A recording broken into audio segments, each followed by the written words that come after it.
Hello, and welcome to the stream. My name is Raven. This is Pandaminium. We are still beginning shortly. We're collecting players. We're getting them all set up. That's what we're doing. And I see Nerdbauchery is in the chat. That would be Tony going, yo! And we have Amy here. Hello. And you're making a new character, and you're making a half-orc barbarian, right? Indeed. Whoa. Sorry, say that again? Indeed. Yes. I said hello. Oh, hello. I James, don't know. there you are. I interrupt. JM. Yeah. What's happening? Perfect. Not much. Not much. It's nice to hear your voice. I'm just turning you up. Likewise, man. I can actually hear you. Wait, you can? I can. Yes. Okay. As soon as I turned you up another 100%, I can. Oh. I can hear you perfectly clearly now. Is my volume extraordinarily low? I don't think it's extraordinarily low. I just needed a second. You know, I'm leveling off the players as they come in. You know. Yeah. All right, that's cool. Yeah, I haven't really adjusted anything, but you never know. Right. Windows doesn't update. It tends to do strange things like adjust settings that doesn't seem to be any reason to adjust. Right. So yeah, that's weird. Windows says some stuff automatically. yeah. Just it's like the mobile device center that I use to connect one of my display devices, and like 5 times out of 10 when there's an update, it like disables a bunch of weird network settings that I put in order to be able to use something that uses Windows ME. Yeah. And it just doesn't work anymore, and I have to go into like group policy editor to change it. Yeah. Yeah. Man. Hey, I've got my synth set up. I can just Wow. Cool. Was that like really loud for you? Nope. No, it's low. No, it's comfortable. I mean, if it was like constant, if it was like automatically constantly playing a drone, it might be loud. Yeah, but no, it's not. I'm just gonna accent and stuff. Cool. I want it to be low, like a little, maybe a little lower if it's comfortable. Like I'll turn it down a bit so that we can like talk over it and stuff. You don't feel like you're yelling. Okay. Yeah, just if you can turn it up a bit, that would be no problem. Right. How's that? That's good. That's good? Cool. Yeah, I think that's good.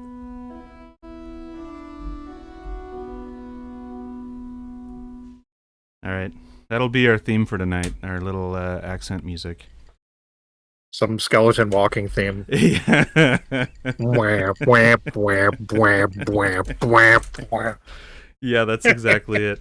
This is a little drone module that I've got on my Android on my phone.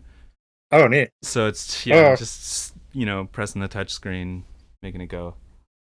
Hey, cool. Somebody just come in? Did someone just come in?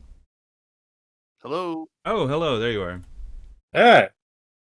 How are you this evening? Good. All right. Good. It's James. We're already on air.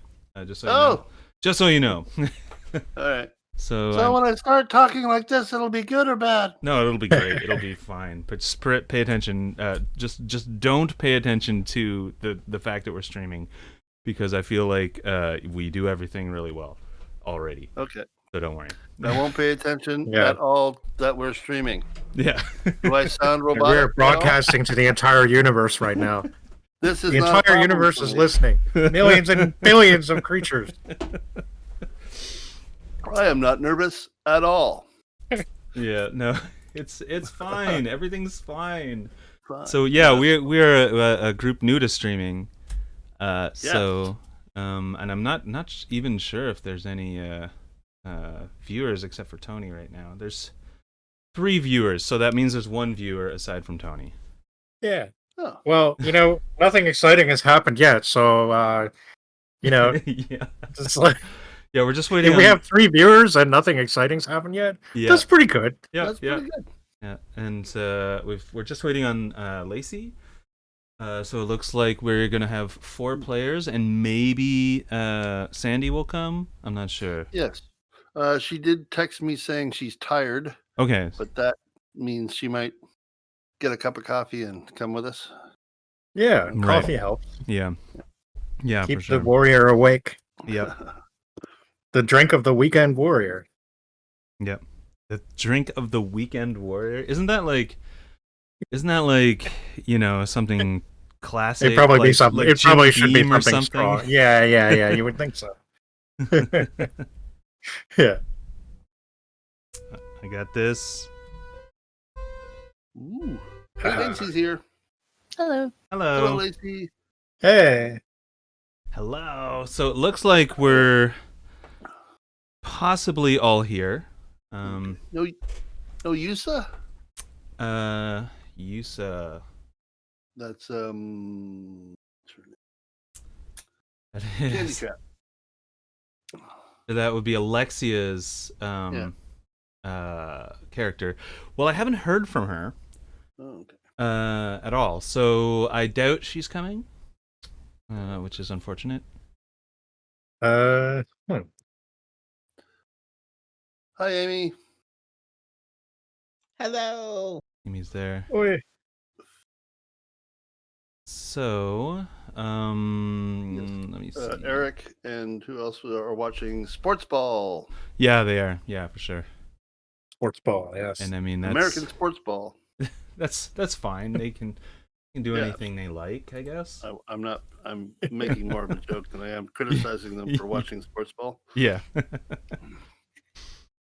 Let me see. Where is my dungeon? Just looking through my PC to get my dungeon out. In here somewhere. I always lose it. I forget what I call it. Oh yeah, there. Just so you know, Lacey, we're live. Okay. Oh yeah, I guess I forgot to say. We are live to billions of creatures. Literally billions of creatures. Billions! And billions of them! Well, we've got tons and tons of bacteria all over our bodies, right?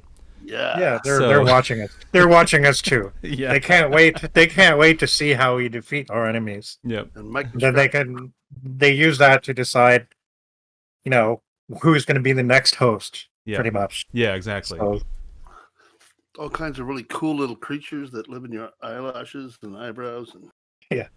And So It's- Amy, how are you coming with with your character? She is done. Yes. All right. So do you have a picture that you would like? Yeah, I put it as her token. Right. Cool. Do you see the map and everything? Probably not, right? No, I see a big black screen right now. Yeah, that's what I thought. Hmm.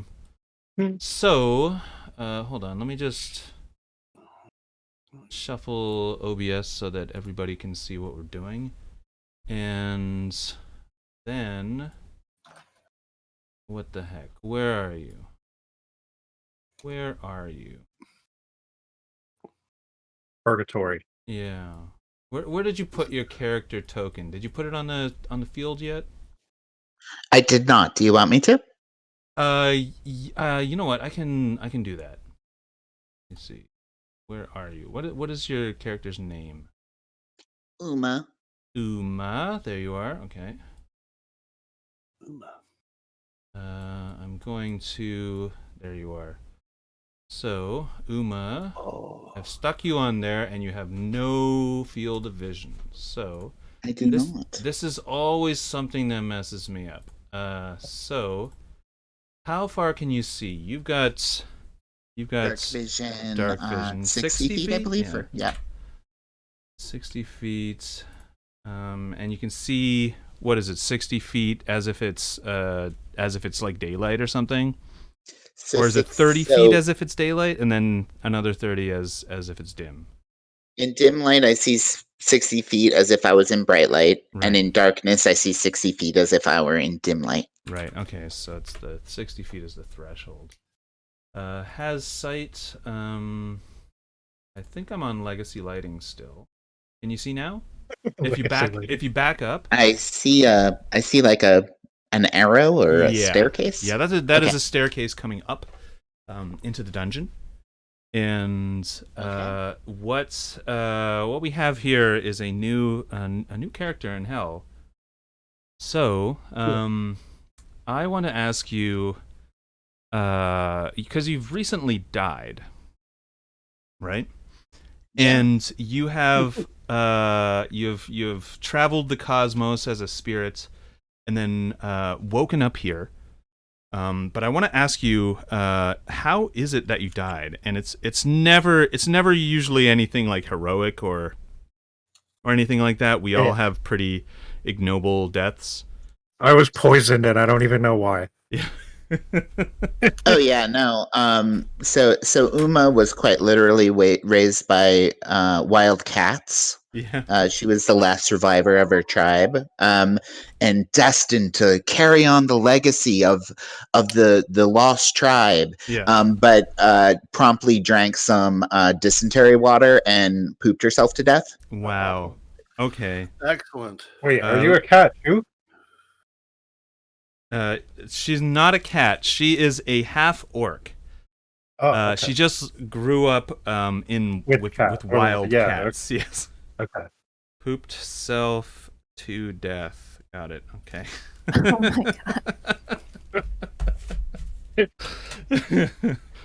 And I am actually going to. You know how I've been doing this, where the first the new person kind of flounders around in the dungeon for a little while until they catch up.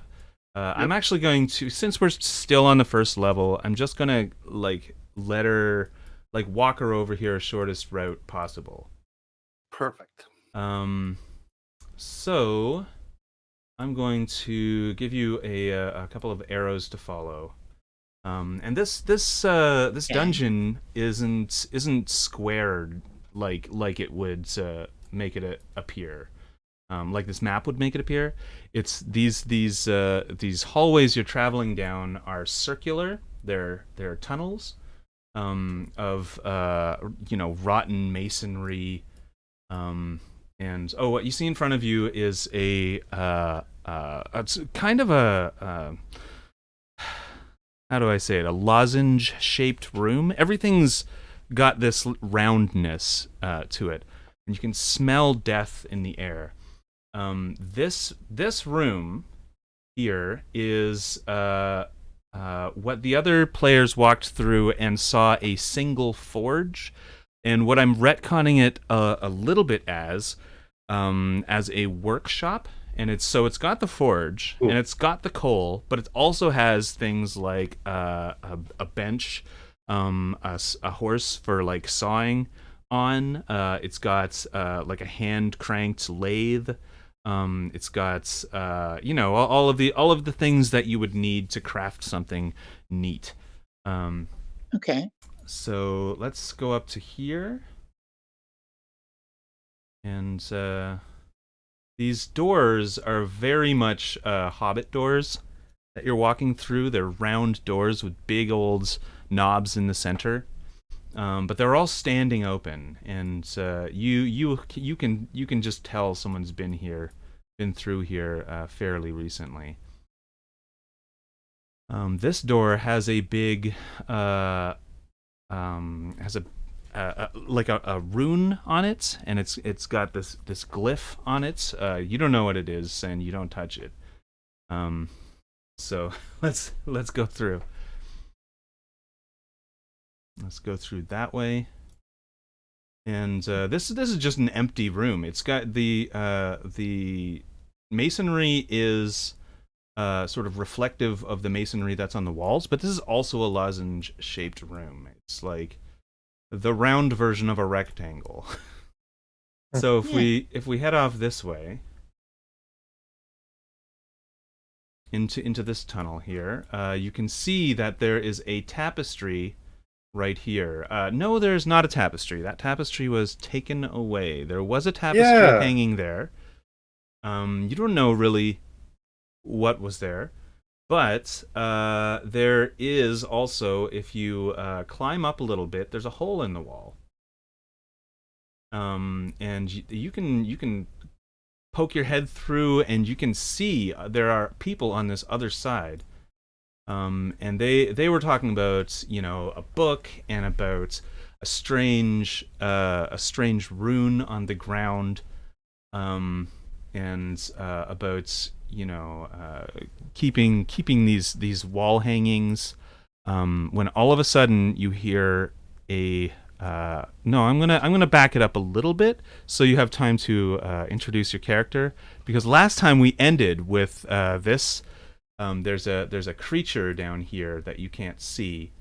If you want to just step into the room and then step back, you'll be able to see what I'm talking about. So this here, okay.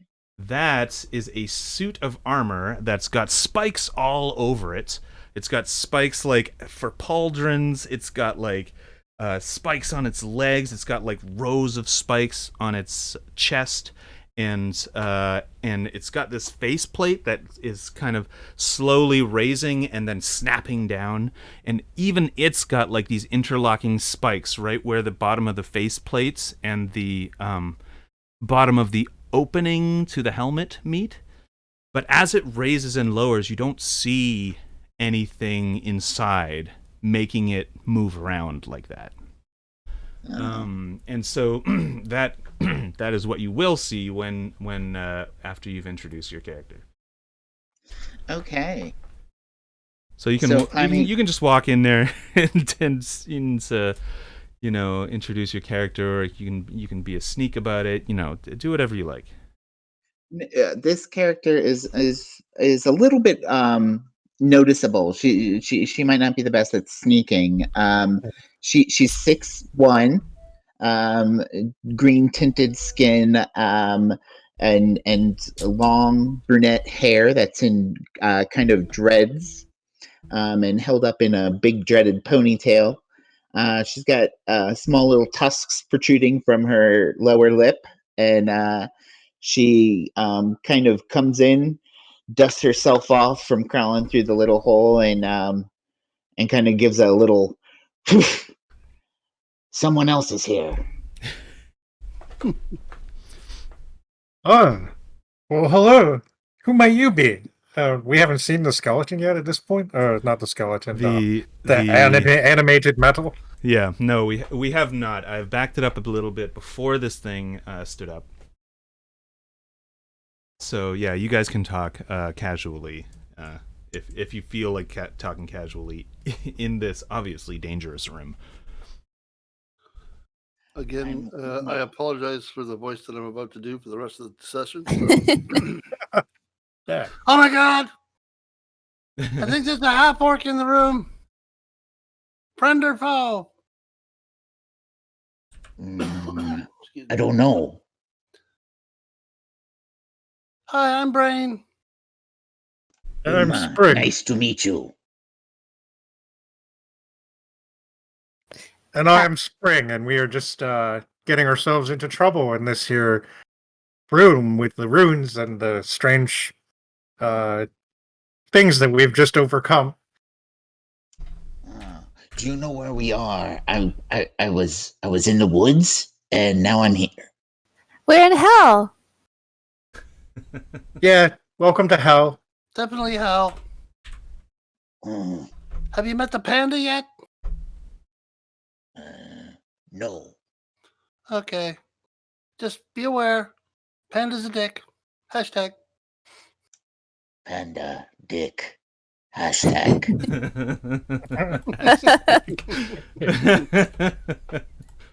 Yeah.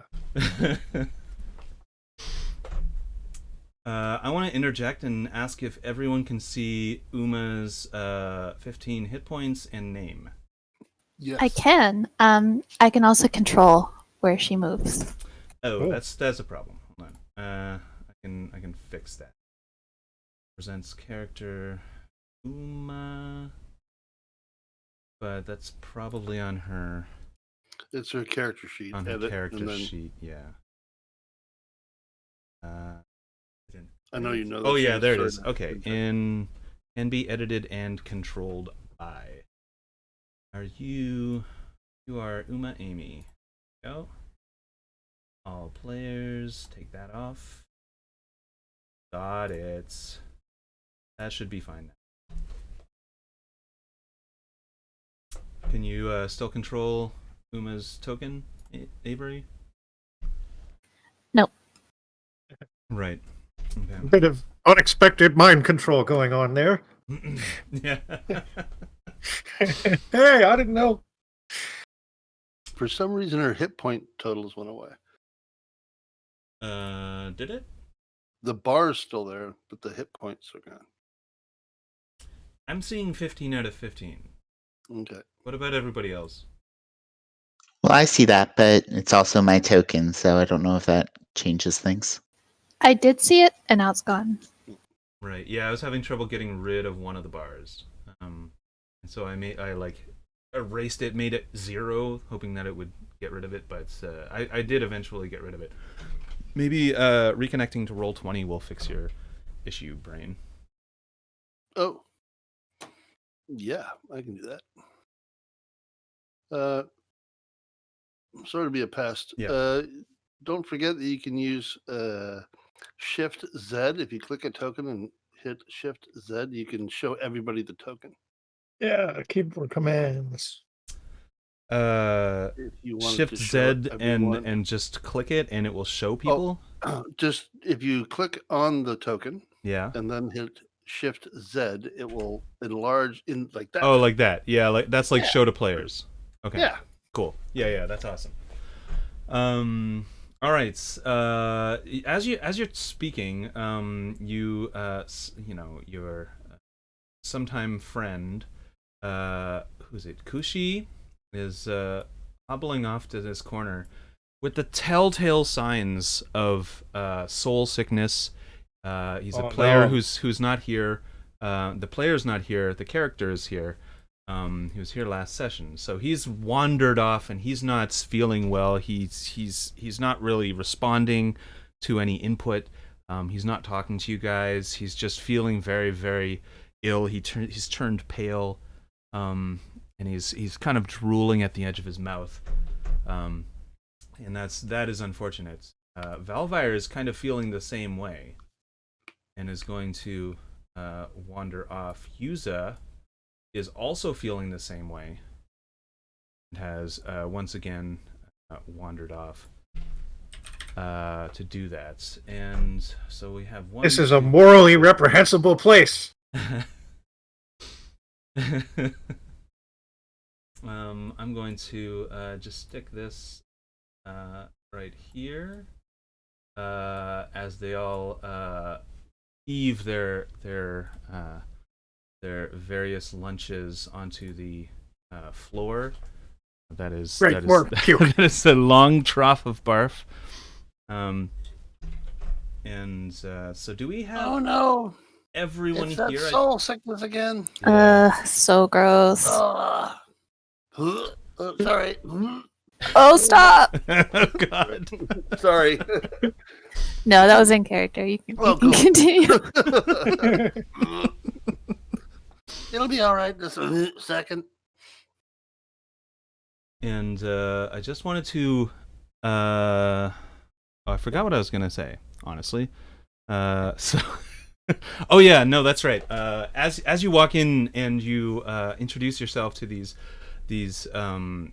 characters you've never met before, Uma, you also are looking around and noticing you had to like lift a tapestry to get by, and turning around, you see what basically amounts to a like an 80s rock or metal poster, but it's like a tapestry. You can see one down here as well. That is just hanging off the wall, looking very edgy. This thing in the middle. Hey, I want that for my wall. This thing in the middle is a what looks like it's like bone colored, but it is a marble cage, and it is as you see it. So it's not. It doesn't have its bars very close together, you know, and it's got this this rune on the ground there, and so that's what you can see. And Spring is over here taking a look through some books. And Yeah. Hey, are those books? those are books, yeah. Yeah. Oh, just hey. books. And there was this one interesting book that I found, and so I show it to Avery. It's this crafting book. Oh, that's cool. So we can make things? You can I totally. guess make so. things. We have a workshop, access to a workshop even. So Oh. Yeah.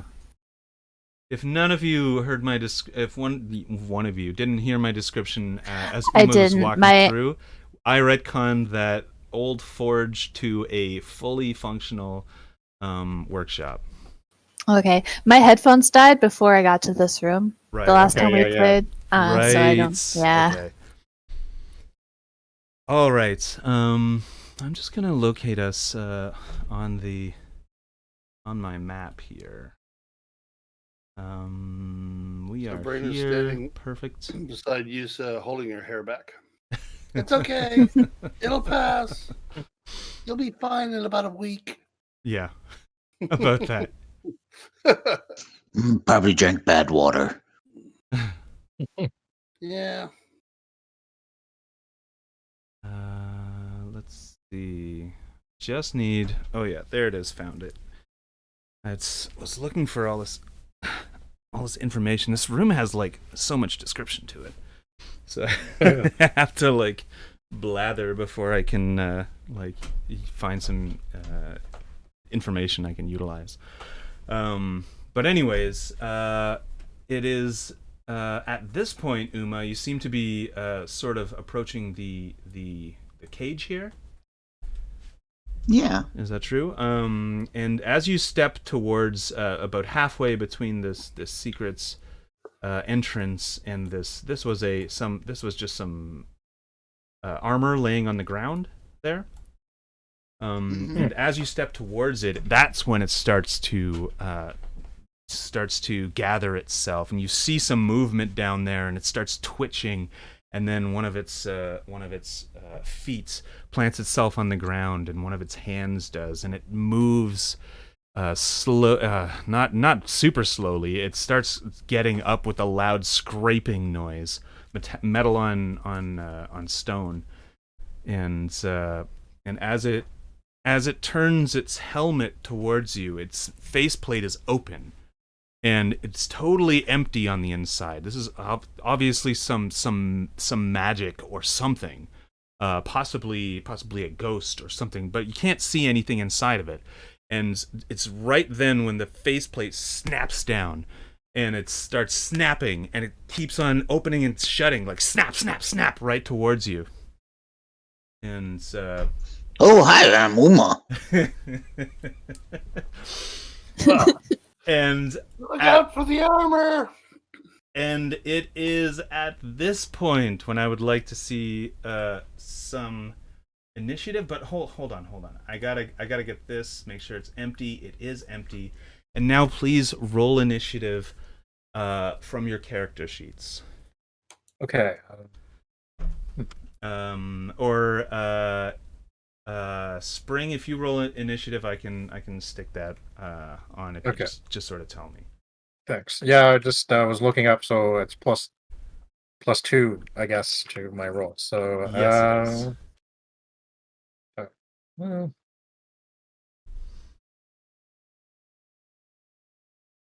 holy shit! 22. 22, nice. Added 2. Natural I 20. remember That's like there- the best roll I've had. Yeah. I remember there being a way to add him to the initiative order. Yeah, so if you go to the bottom of the turn, it should be add something to where it says turn order. Right. There should be edit or something. I can't remember at the moment, to be honest. You know what? I'm just gonna roll something. So he's got his token attached to it and everything. Yep. And then I'll just change it to 22. And we've got one nasty piece of work here. Oh yeah. And I'm going to roll initiative for this dude Oh, too. Jesus. I got 22. Holy crap. Initiative, there it is. Got it. Yeah. Oh, a 6. Wonderful. Okay, so let's shuffle by descending. I want to know if Spring or Brain have a higher dexterity. I have a +3 to my dex. Yeah. Okay, I have +2. I think if I got that right. So yours is higher. Okay. Obviously. So yeah, Brain will go first because he's got the higher dex, and Avery's gonna go before the animated armor. That's fine. Uma's gonna go last, even though you are closest. You must have felt like the shock of this thing standing up, and I don't know why you're going last. Yeah, honestly, she's still 'cause you're- holding out her hand, you're right up at introducing the front. herself. Yeah, you're trying to introduce yourself to this big old animated makes armor. Yeah.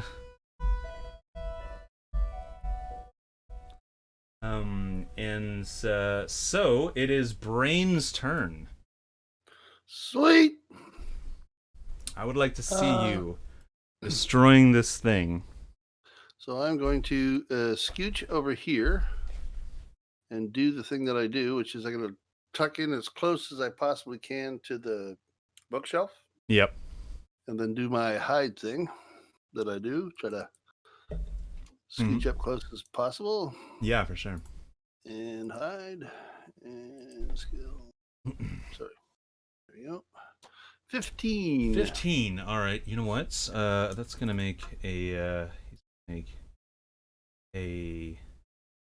Ooh, how do I roll secretly again? I'm forgetting everything. Is it shift? It Click? is just a second. It is it's roll GM or GM /GM roll. Yeah, and I'm pretty sure there's like a hotkey to make it a secret roll or something. Yeah, I'm not sure. I know how to do that in your character sheet. I don't know how to do it on. Yeah. Okay. Well, I'm just gonna roll it with my actual dice in front of me. How about that? Do it manually. Yes. Woo! Yeah. The manual way. So as you hide behind this bookcase, you can't really tell if this thing has seen you or not. It's still snapping its faceplate at Uma. But you think you're hidden. Okay. The reason why I ask Because you want to I roll need with to know advantage. if I Right. do roll with advantage or not. Right. So give that puppy a roll. Alrighty. Oops. Sorry. Give me a quick sec. Mhm. Oops. There. Light crossbow away. Huzzah. 21. Right. Cool. Well, that hits. Okay. It should so hit. Yes, it does. My only question is because this cage is in the middle here, Mm-hmm. I can see through it. Yeah, for enough to sure. hit it? There is barely anything, holding the sort of roof of the cage up. So Okay, it's cool. you can clearly see through it. Yes. Excellent. So the sneak attack, yes. And Ooh. oh, excellent. One with sneak attack. All right. Well, The grand that's total not of- bad. You got 2 dice off, and Yep. and that's 7 points of damage. I am so bad. It's so bad at math. I need my calculator. Yeah. Okay, got it. And is that all that you wanted to do? That's all I can do. Action, bonus action, and I'm going to stay where I am. Yeah. Okay. Go get them! And, Okay. All right. That is Spring's turn. So, And you I'm are sorry. I'm trying to. Yeah, you are at the bookcase, and the animated armor is across the room. Um, it'll be you'll be able to make it there with your regular movement points. But you will have to go around the cage unless you want to go through it. Of course. I guess at this point, I'd rather go around it. Right. But Okay. I want to be. I want to. Ooh, you won't actually quite make it there with your regular. Oh, I won't movement make it points. there. Okay. Well, I want to. I want to try, but I can probably. Fuck. So I was gonna try and axe the thing, but I Yeah. can't reach it. Do So you have like a I some have kind a of ranged longbow. weapon or something? Yeah, Oh, a yeah, I have longbow. a bow. Nice. Yeah. So I'll use that then, because I want to try and strike at it. Right. I just Cool.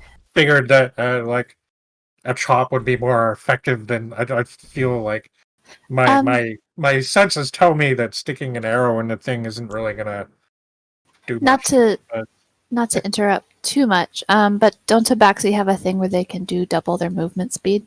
Oh, that's Or is- right. They have They feline do. agility. I was just looking over his his Well done, Lacey. well, thank you for Thank that you. because I don't remember. I don't. I've never really done this too much, so Yeah, I when don't you remember move shit on like your that. turn in combat, you can double your speed until the end of the turn. Once you use this trait, you can't use it again until you move 0 feet on one of your turns. But otherwise you can move normally.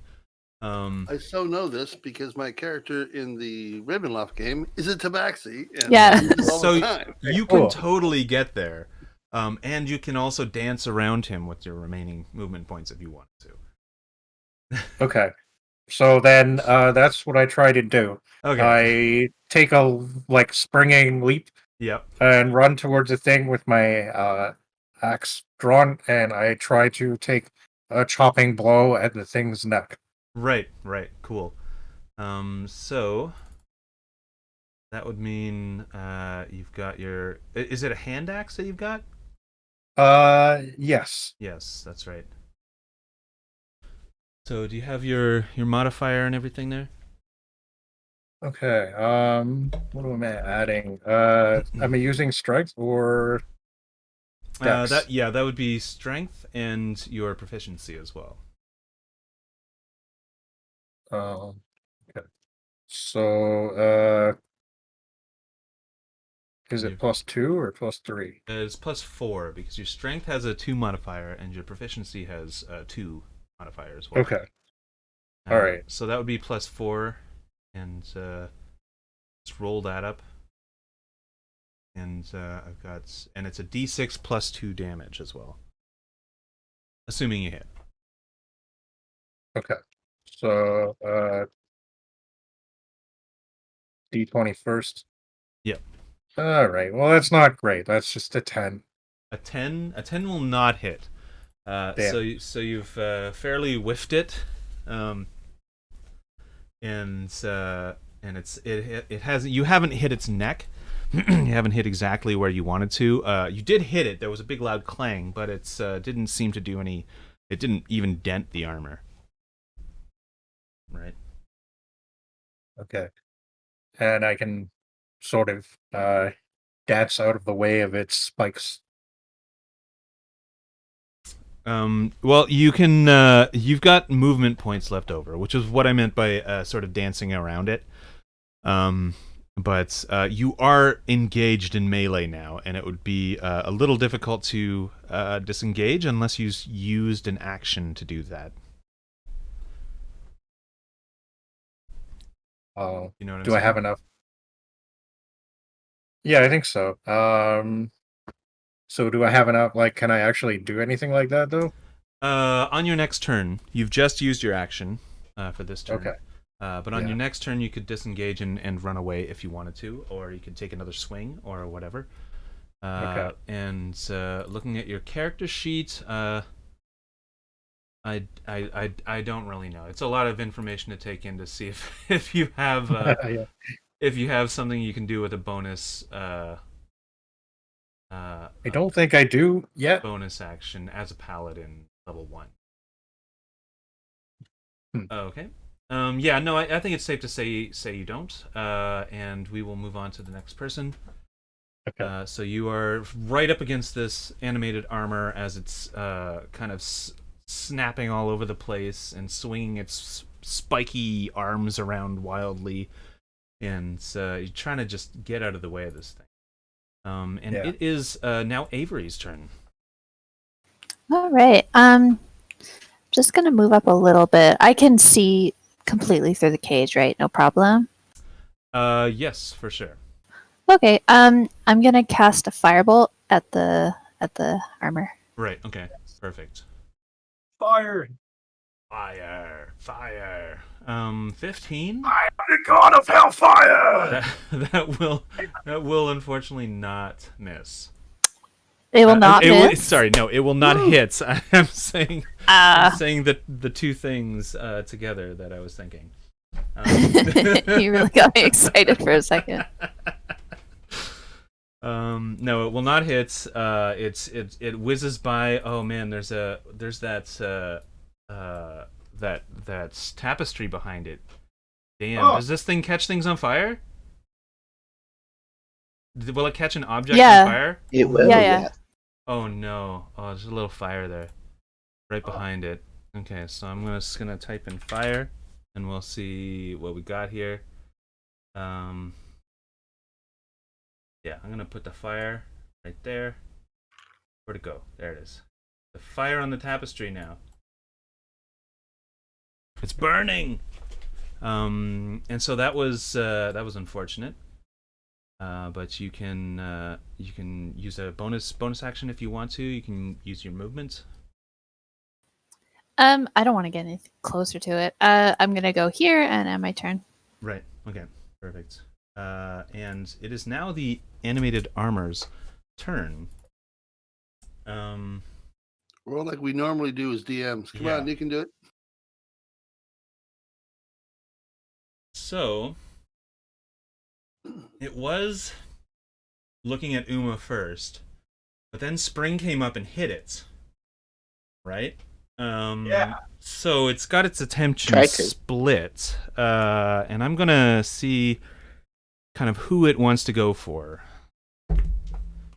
And that is Uma. So you know what? Uma's like 10 feet away from Spring. So as this thing moves towards Uma, Spring will get an attack of opportunity on it. So you'll use your reaction, and you'll roll a normal attack, probably with your hand axe.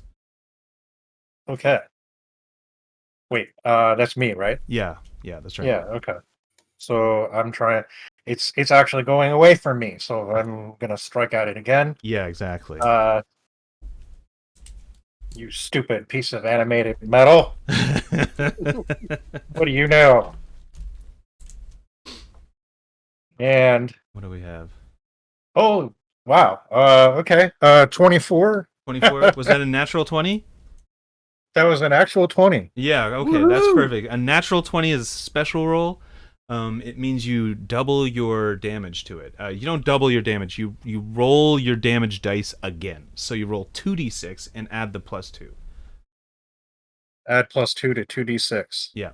Okay.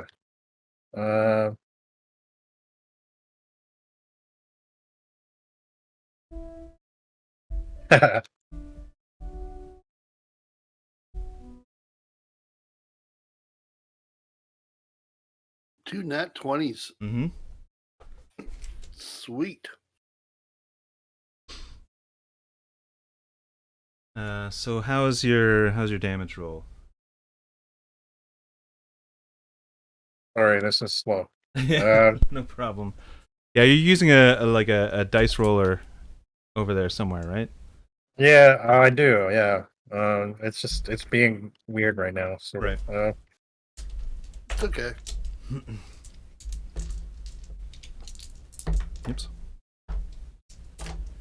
Oh, I got my I ordered some iron D6s a little while ago. Oh, very nice. They feel really good in my hand. They're iron, right? They're heavy.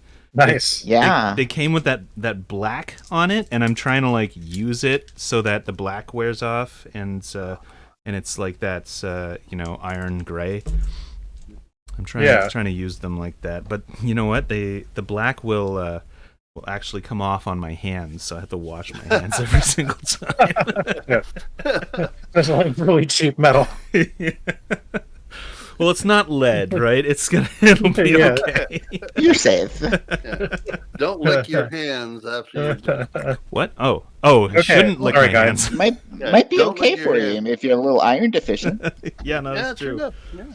Okay, sorry, that took a while. I rolled a 6 and a 4, so I'm adding 2 to that. Yep. Right? So that makes a total of 12. 12. All right. Let me see. Where's this? Where are those hit points? 12. All right. So that's cool. That was a nasty hit. That was a little bit unexpected, considering you totally whiffed it last considering my first attack was going to be a mighty blow, and it failed. And now it's like, oh, hey, he's getting away. Yep. So it's going to continue clanking on over to Uma and engage her in melee. There's just like this big dent in its back now. You've actually split open the back a little bit between two spikes in one of the rows of spikes. And it's opened it up a little bit, and you can see there is definitely nothing inside. There's no skeleton. There's no like tiny little gnomes controlling it. There's nothing inside. There's no weird glow coming from in there. It's two definitely goblins stacked on each other in a big metal suit. I mean, Brain, I feel like you've probably got experience in that kind of thing. Honestly. Yeah, totally. Oh.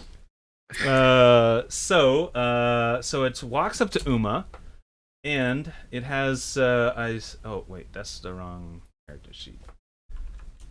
And unfortunately, I want to show you it has multi-attack. So it's going to slam its spiky body. It's going to start hitting you with its arms. It's going to slam twice. That's an 18 and a 24. Okay. Both hit? Both hit, I'm sure, yes. So I'm going to roll damage for both of these. Hopefully you don't die. Oh, okay, man. so that is 13 damage. Does that kill you? No. Okay, good. Okay. Did Yeah. you not roll a crit on the second one? Yeah, the second one's a crit. Whoa. Man. Ooh. Now, Well, we didn't know her very long anyway, so it's not that big of a I just wanted to remind you all that there are 4 of you, and there's only one of it. I'm not trying to be a bastard here. Yeah, you say that.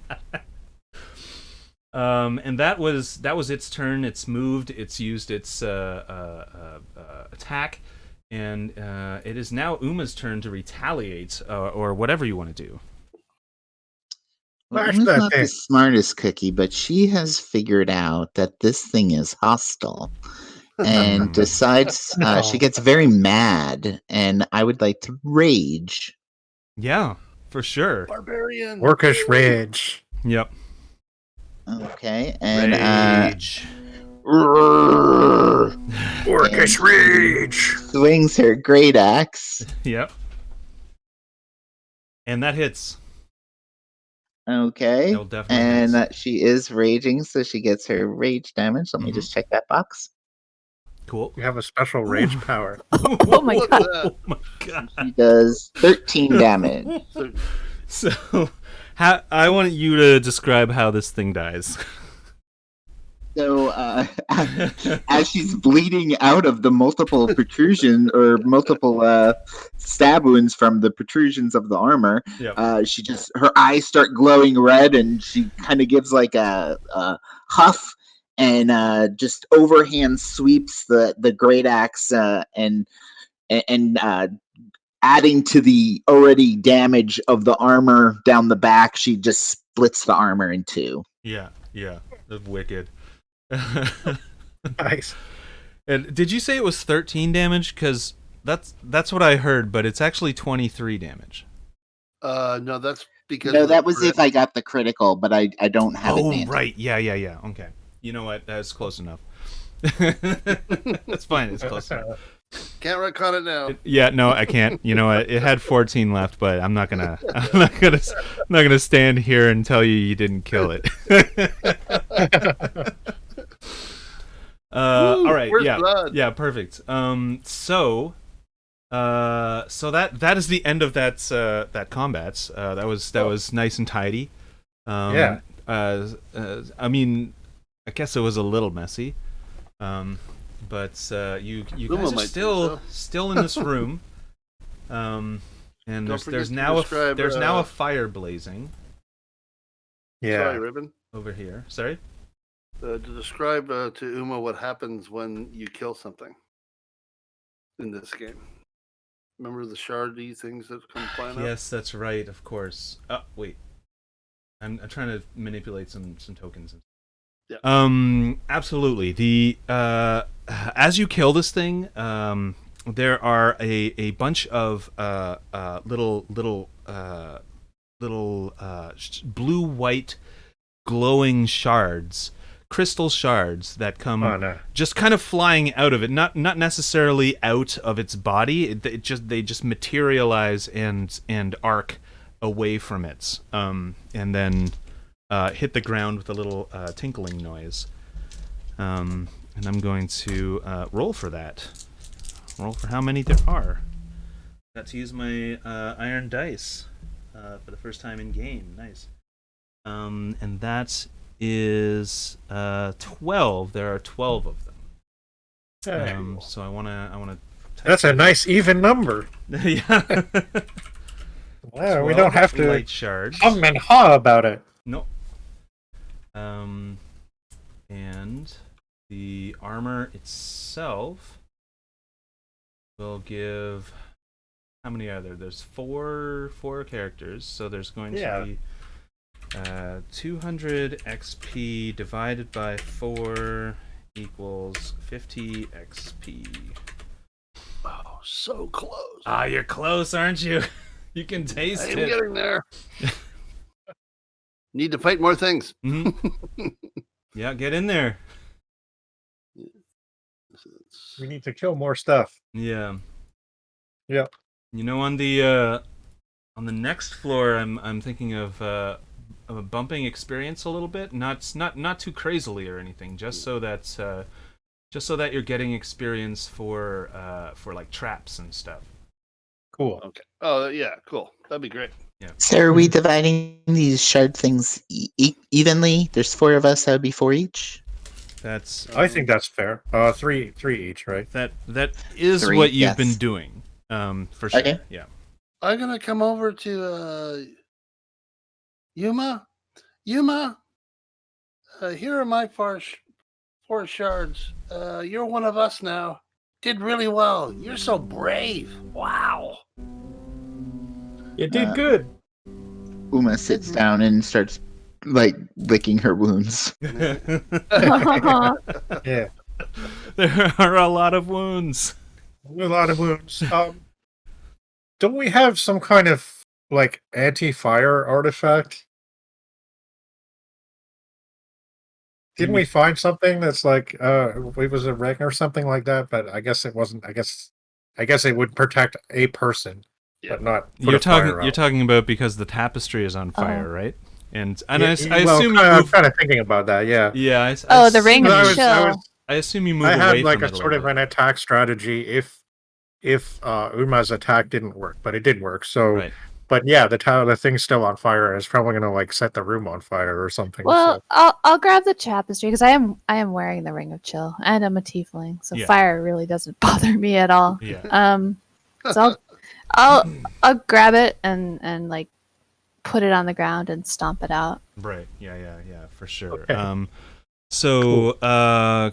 give me what would that be? That might be a something like a con save. Give me a con save with advantage because it's fire. 9. I'm gonna say that doesn't make it, and you take considering your damage is going to be halved and then halved again, just 1 HP of damage. Okay. And now I can't bring that to my hidden realm where I have my hidden piece of land that I don't even know where it is, where I was hoping to have a couple of heavy metal album covers on my wall, but now it's ruined, so too bad. There still is one undamaged one hanging on the wall.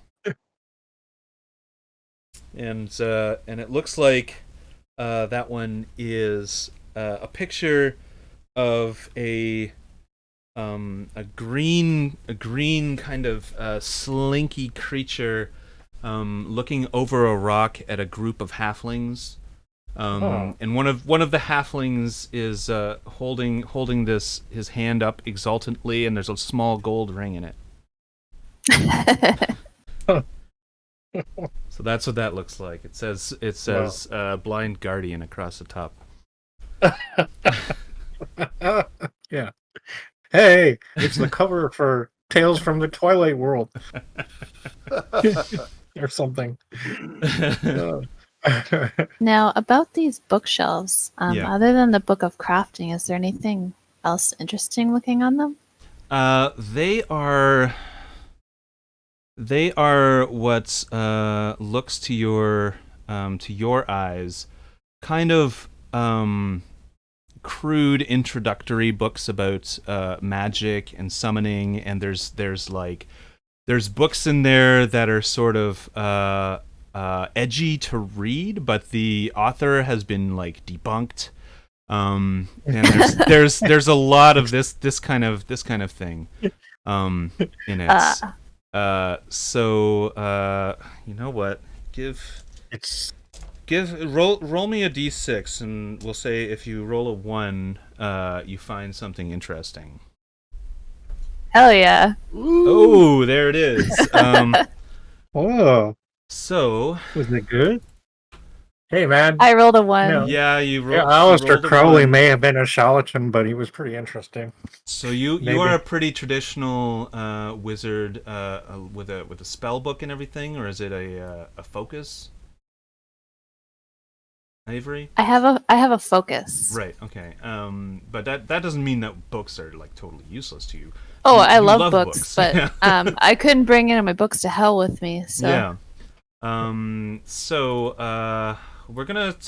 I don't know exactly what book you have. Just mark it in your inventory. You see it. You're like, ooh, I've been wanting to read this one. Put it in your book as a useful in your inventory as a useful book, and we're gonna figure out exactly what it is a little later. I've heard of this guy. That's He's fair. a complete That's cool. moral degenerate. I'm gonna mark down in Discord too. Let's see. Lacey's got one useful book. That's it. And all right, so yeah. So you definitely find something interesting in there. Could I interrupt for a moment? Sure. Brain would like to, looking at looking at Uma and going, give me a second. And I can't obviously see Yusa's character sheet, or do any of them have healing potions on them? I'm pretty sure. You're talking about They these people with soul sickness. Yeah, the ones that are puking at the moment. Yes. I'm assuming that if they were not puking, that they would more than likely be quite happy to give up one of their healing potions. I'm just looking through right now. Or Yusa, in her pukey state, might be able to throw out a healing word. Or that if is she has those unfortunate things. because she cannot. Okay. While she's but in with this state, her she can't take orders. She can barely she barely even recognizes you, right? Right. So that is unfortunate. But you could steal a Steal is healing not the right potion word here. if she had one. which it doesn't seem that she does. I'm going to check Val's. Somebody did get some. I Yeah. thought I gave you some extra ones because she is squishy as all get out. Let's see. Avery, do you have any? I don't. I've also squishy as I'll get out. Okay, so let's see. Val has one healing potion that you could steal if you wanted to. Again, steal is not the right word here. That's the word I'm using. Yeah, I know. Give you their blessing if they could. In other games, you use I mean, that's the what thieves often say, isn't it? word, in I other think if they games- really knew what was best, they would say, "Yes, thank you. Take my stuff." Just in say other games, procure. you left them behind, and it wasn't leaving them behind. It was merely going forward, making sure that they were left there to be okay. So Val has one. Okay. I will go sort of. Oh no! Sorry, Val. Val looks Did up, I? and because of her lizard-shaped mouth, there is a lot of barf sort of coming out the side. I mean, they say a lot, but it's not a lot. It's just kind of dribbling down. She kind of looks up at Well, you it's lazily. terrible. It's because you're so big and strong. I'm gonna borrow your health potion to help our new friend. Yeah, she starts to say something, but then again, she just can't. Yeah. All right, so I'm going to mark Val down as having 0 of those, and you have taken it. Okay, and I'll walk over to Uma, and I will here. Take this. This should help you. So Uma's never had a health potion before. She's quite literally licking her wounds like a wounded animal, and starts to looks at it strangely and looks at you and starts pouring it on the wound. Question mark? Wait. I thought What you you were need to supposed do- to drink it. Is drink it. So she will. Okay. 2d4 plus This is- 2. Okay. And that's how many you get back. 6. Sweet. So we just have to remember when we find another health potion, we have to give it one back to Val. Yeah, that's right. So to be All honest right. with you, as he puts up his hand sort of over his mouth, she doesn't really need health potions. She's super, super strong. Yeah. Mighty indeed. All right, so you are standing in this very spherical room. These. What I would. Sorry, ahead. yeah, go ahead. No, you go ahead. Sorry. While they were doing that, I wanted to sit down beside the fallen armor, and as a ritual, cast Identify. You're casting Identify. Okay. Now, it's obviously magical. Yeah. But you can Yeah. see that the magic is eking out of it. As it's laying there dead over time, the magic is just sort of dissipating away from it. And what it's Don't get too close to the magical goo. I don't know what its school would be. Hmm. Like if there was a create animated armor spell, what school would that be? Well, Animate would not object be- with transmutation. Transmutation. There you go. All right. Yeah, it's not That makes detect sense. magic. It's I would know the spell that created it. If you knew you that. would know the spell. Yeah, itself. it's better than detect magic. I Oh, think. right. Okay, perfect. That's awesome. So then, yeah, it would be animate object, as Uma already said. Okay. So I would let the party know that that's what it was, and maybe now that the magic is leaving it, it could be wearable. Oh. It could Well, be. maybe In my opinion, there's nothing to it now. There may have been a soul behind its creation, but it's just leaking magical force now. It's like it's probably harmless It's very cool and spiky. and spiky, yeah. Yeah, that's maybe true. Val can use it. Val's big and strong. You are too, Uma. I know, but do you want to wear armor?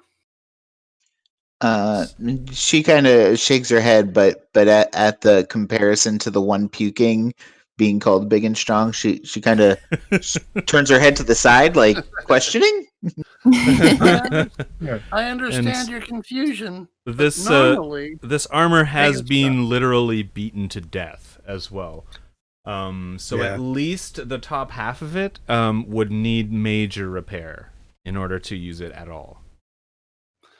I kind of feel like one day I will wear a noble suit of armor, but I look at this thing and I wrinkle my nose and kind of spit. And like, yeah.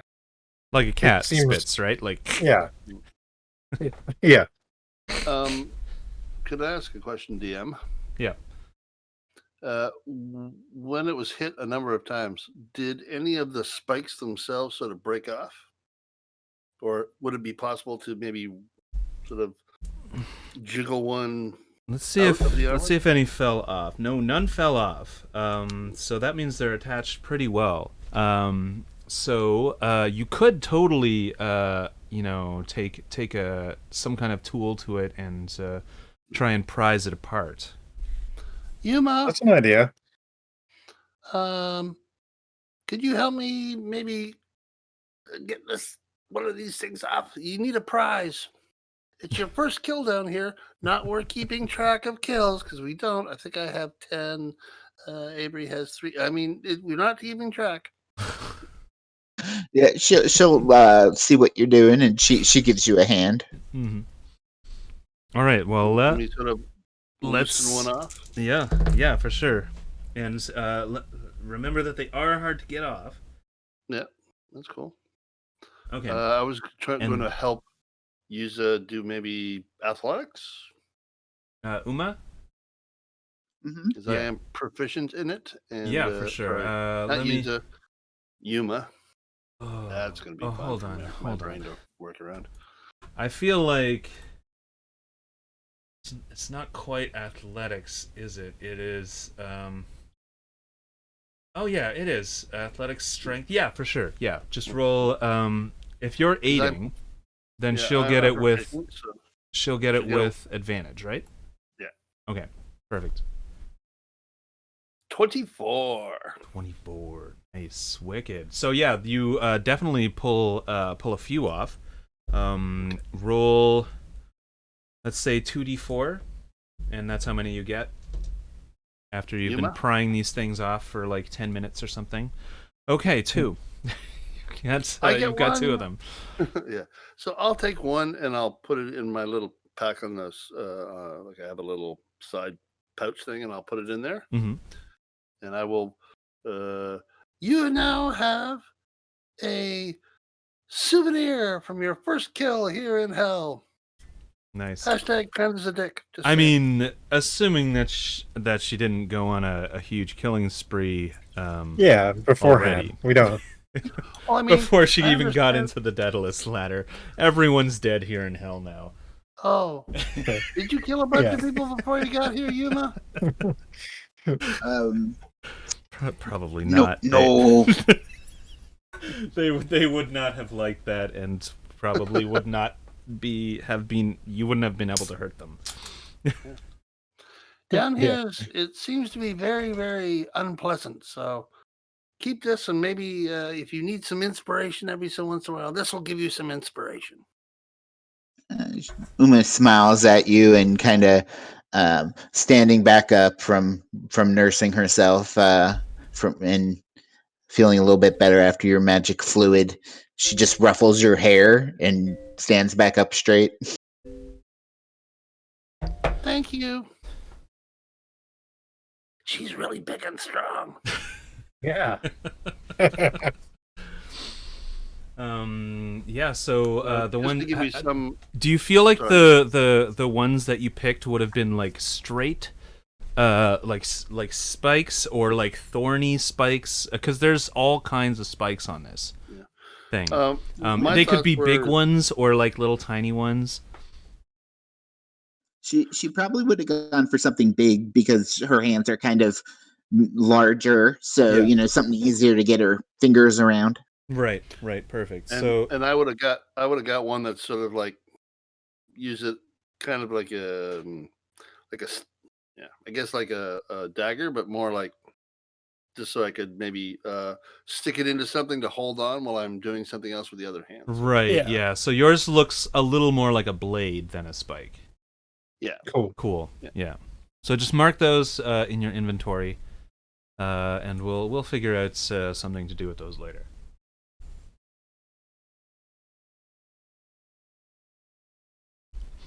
All right. What time is it? 8:43. We can continue. We can continue on, unless anyone needs a break or whatever. I'm okay. Need a break yet? Okay. Good. Maybe All right. 20 minutes or something. Okay. Yeah, for sure. It's up to you, man. When you want to take a break. I'm good. I'm good to go. All right. So Somebody's voice tells us when to do things. that's right. So looking around this room, this is very much a spherical room. It's represented as a square on the map, but make no mistake, this is a spherical room. With bookshelves sort of on little platforms near the walls. There, other than the entrance that you came in, which was like a little secret tunnel, there are 2 doors on the opposite wall from the secret tunnel, and one of them is a looks like a wooden door. They both got the big door handles in the middle of them. They're round doors. Excuse me. And the second one is an iron door. The iron door has an obvious lock on it. So this is the iron door? This here's the iron door, yes. Okay, go. All right. Let's try the wooden door first. Well, I was going to say, don't we still have to try to figure out what's in this fine cage? Oh, yeah. Like we touched it, we looked through it, we threw something into it, but it didn't seem to do anything. My window seems a little screwed up, so I'm just gonna reload my Roll20, and hopefully that fixes it. I'm thinking maybe someone might have to actually Stand in it? put their hand in, maybe, or eventually go in.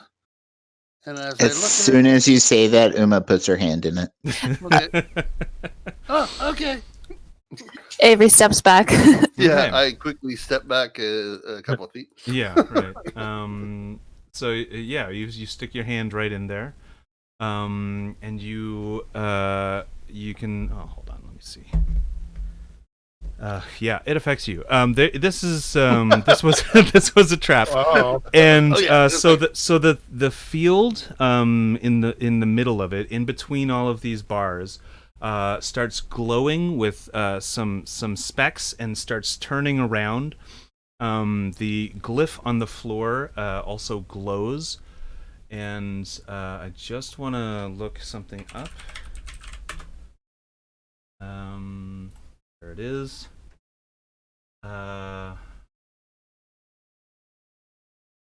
You will need to make a wisdom savings throw. Okay. Woo! Oh yeah. What was that? What happened? That's the time to Natural get one 20. of those. Natural 20. Oh man. Okay, so that is way higher than what I rolled. So you make it. Oh.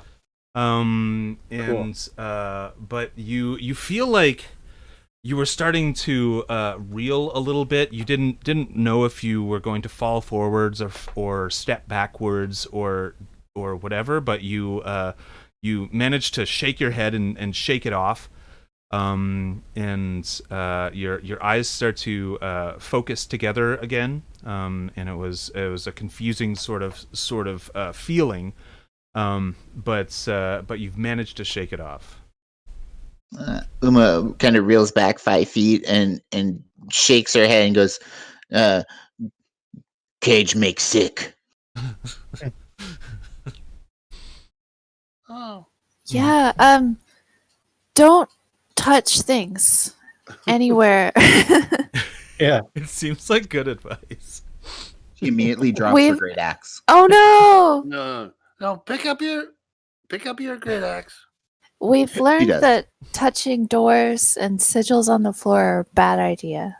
Absolutely, especially Okay. in hell. Mhm. Just saying. Yeah. Putting it out there. I will lean into Avery a little bit. She's either very brave or not too smart. You know what I mean? Brain. What? Never. You're good. Never mind. All right. I'm the smart one, remember? If you ever need anything to be pushed, I have a little magic hand I can use. Yes, it's been very, very useful thus far. Yeah. Yeah. Which puts an idea in Brains' brain. Ah, Maybe you can use your hand to touch the thing on the floor. Inside. yeah, that might do something. Stand back. Oh yeah. I'll We grab all stand back. Yuma's hand. Yuma, come with me. Come over here. You're very brave, and that's cool. But we don't want you to get hurt. What's gonna happen? And I just assume imagine if you're holding her hand, Spring is she's- moving back too. So I'll take my All little right. mage hand that's hot pink and glowy, and I'll move it onto the rune and press on it. Okay. Yeah, and actually, we'll move right against the wall too, as a thought process. You do that, and hold on. What did you cast earlier? Sorry, you cast identify. Yeah, and that's on a single. Yeah, I had to single touch. object. Yeah. Okay. All right. So we could've done that. the hand comes down onto the glyph, and the same thing happens. There's this whirlwind of these like shiny blue flecks, almost like snowflakes in the wind, and the glyph glows. There's like this blue field inside that glows, and then it kind of calms down, and your hand is still just in there, right? Your mage hand is still just in there. Hasn't affected your mage hand. Mm-hmm. Mysterious. I mean, I can sit down and cast detect magic. It'll tell me what it is, but I think it's just a trap. Yeah, Sure. it's a magic trap, I think. Yeah. Do we Yeah, care? that makes sense. Yeah. But do we care? That's the question. What could it possibly do for us? The only thing that it could possibly do is transport one of us somewhere. Yeah. To be I don't honest, know. like Avery as a character would definitely care. Like it's cool and magical, and she Yeah. needs to know what it is. You're gonna have to drag her away from this thing. I get that. That makes Did we, sense. to me. as a question, when we touched it, the actual cage itself, it didn't do anything, correct? No. When you touched the cage, it didn't do anything. No. Maybe It was Avery. only when Uma stuck her hand right in that she started feeling the effects of it. Avery, maybe you can do that identify thing again and touch the cage. I don't know. I don't know if the cage is magical. Like it's the rune inside. Oh, Yeah. right. Good. That's why you're the smart one. Yeah, that's why she's Thanks. got all the the bar book is high, smarts. she'll mutter. Yeah. But we have 10 minutes. It might not hurt. I'll sit down and cast detect magic Okay. on the. I don't want to have to touch the rune. Right. Yeah. So you sit down, spend a few minutes, concentrating, casting detect magic, and it glows. It definitely glows. The rune inside glows. There's a little there, like I said, there's a field inside that is glowing for you now, and the what you see in front of you is a kind of enchantment spell. It is definitely set as a trap. Well, guys, it's an enchantment that's a trap. Okay. Yeah. Can I just? I'm just thinking one more thing. Because we don't care about the armor anymore. Maybe we can throw the armor in there and see what it does. Ooh.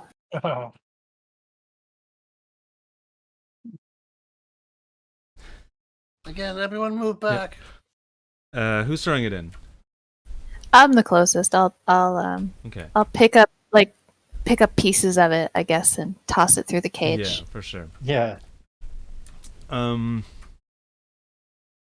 Now, as you're doing that, you're seeing that it's not lighting up for this thing, like it did for Uma and for your sort of because your intelligently controlled mage hand, right?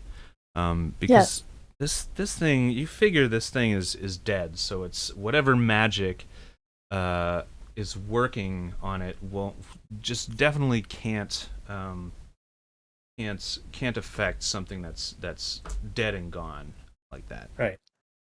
It responds to life. Oh. So, like, if we tossed in a fingernail or something, would that work? I'm about to toss you in there. Whoa! Let's not get too aggressive here, people. I understand. I'm just thinking. I'm just putting thoughts out there. That's all. Yeah. I'm just kidding. Okay.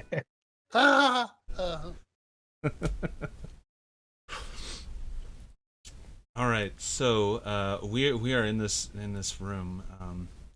So hold on. Do any of you? None of you have. Yeah, all of you have like that night vision. It's just Kushi that's kind of being sick in the dark, because he's the only human. Human. Yeah. Let's throw Kushi in there. I was just thinking narratively, like how is this room lit?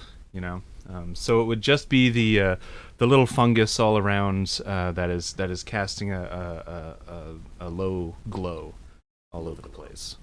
And so when you're throwing your mage hand in there, when you cast detect magic, it definitely was the brightest thing in the room too. And when Uma stuck her hand in there too.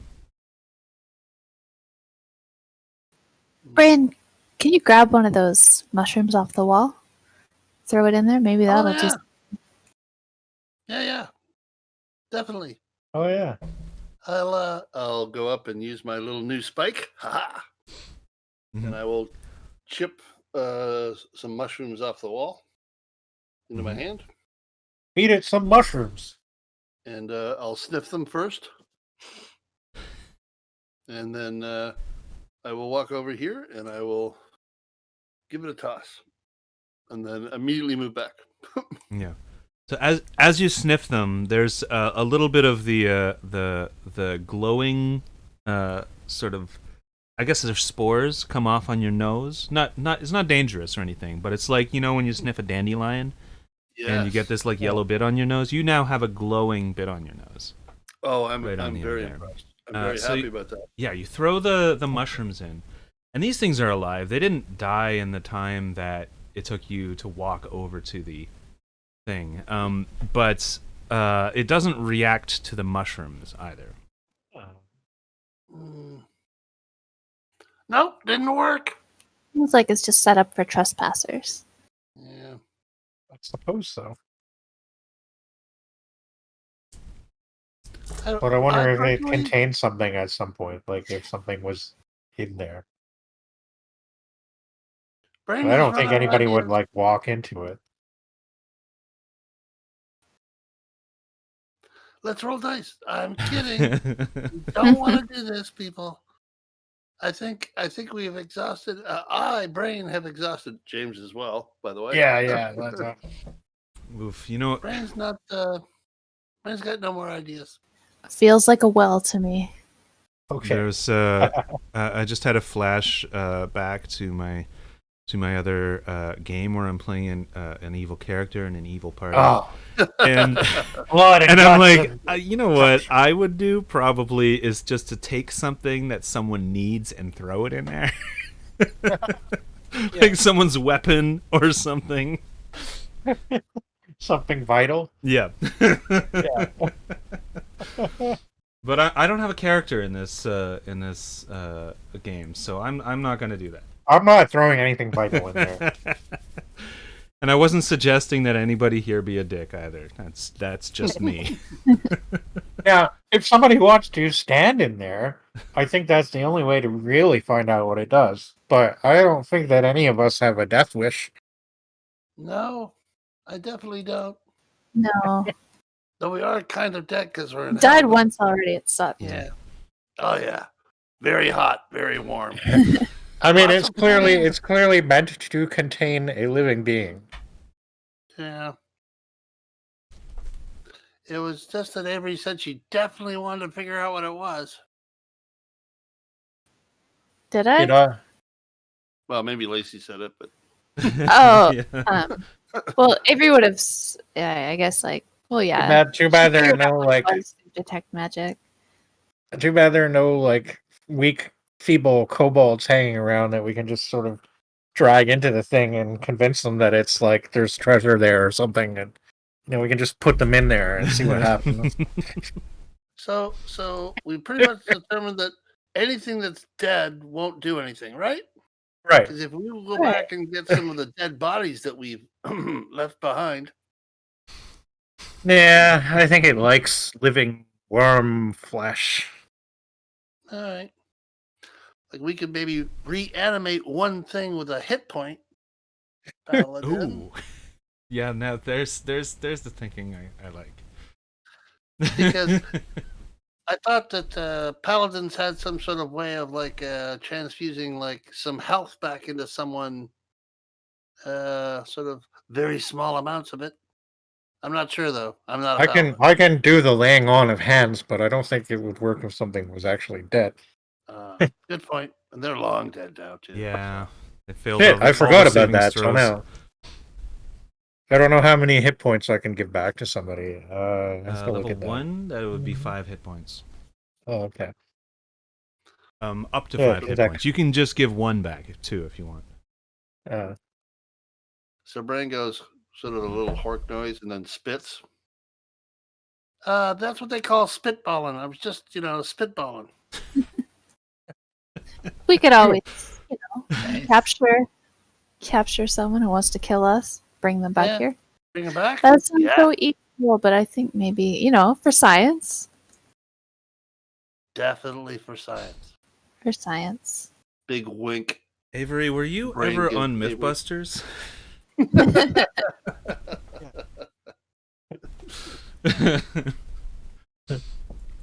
All right, so we do see these 2 doors here. This one Yeah. made out of wood, and this one made out of iron, I believe it was. Yes. Yep. And it's they're sort of on the 2 sides of these bookshelves, and so your choice is either to go back, which I don't know, that's kind of a shitty choice, or to go forwards through one of these 2 doors. I think we Advance should and conquer. Avery, Yes. because Yuza's not doing so well, you want to help me check out a door? You need a door tiefling? Yes, Okay. definitely do.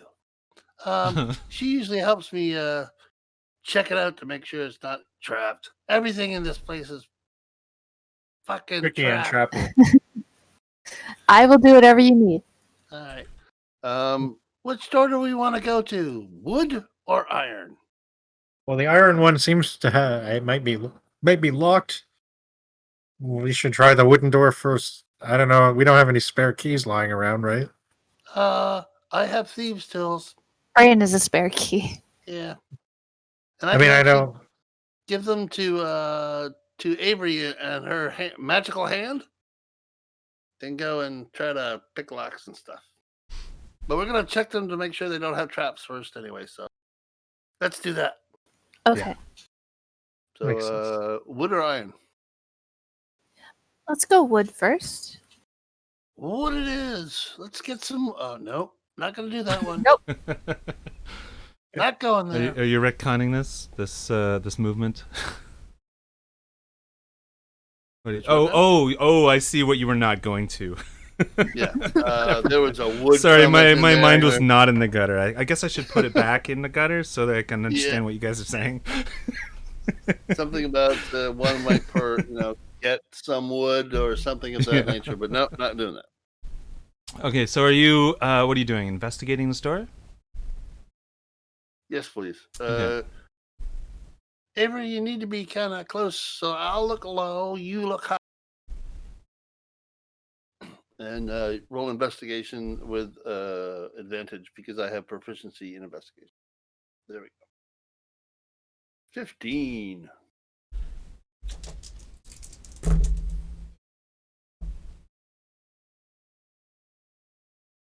Rolling my iron dice, right? So I've The got to big look really thumb. closely at them because they're just like solid black.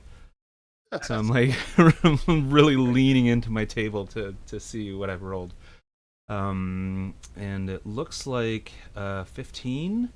This door looks perfect to you. It looks like clear. There's no lock on it. You haven't found any traps. It's got these like iron bands that go across it. That's how it's being held up. It will swing into the room. If it's pulled. So we're gonna pull on it. Okay. Avery. Yep. Yeah, it's all good to go. Cool. So I would suggest that you move back 11 feet. You too. No, I'm gonna pull on the door. That's what I do. All right.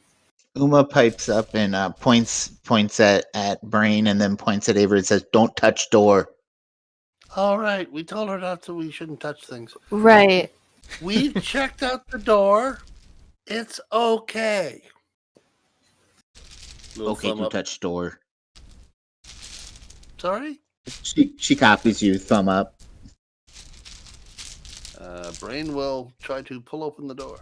Okay. Make a dexterity savings throw. Here it is. 15 wasn't high enough. 15 I was gonna like offer just not to high mage enough. hand it, but you wanted to be a hero. It's what I do. That's what Brain does. He opens doors. Oh, that's Oh no. Nope, that's not right. That's not a That good is one. different. Yeah. You can take Nope. that fail off for Yeah, now. I didn't fail that. I haven't failed the death save yet. Wait for it though. Dexterity saving throw. There we go. 17. 17. Yeah, you make it. You make it. You jump out of the way as you hear a click. As you're opening the door, and you know that you were just trained now to feel for traps just by feeling alone. And as you're pulling the door open, you feel that slight resistance just before it clicks, and you jump back. And the door swings farther open, and there is a block that falls from the ceiling. Go back one more space. Yeah.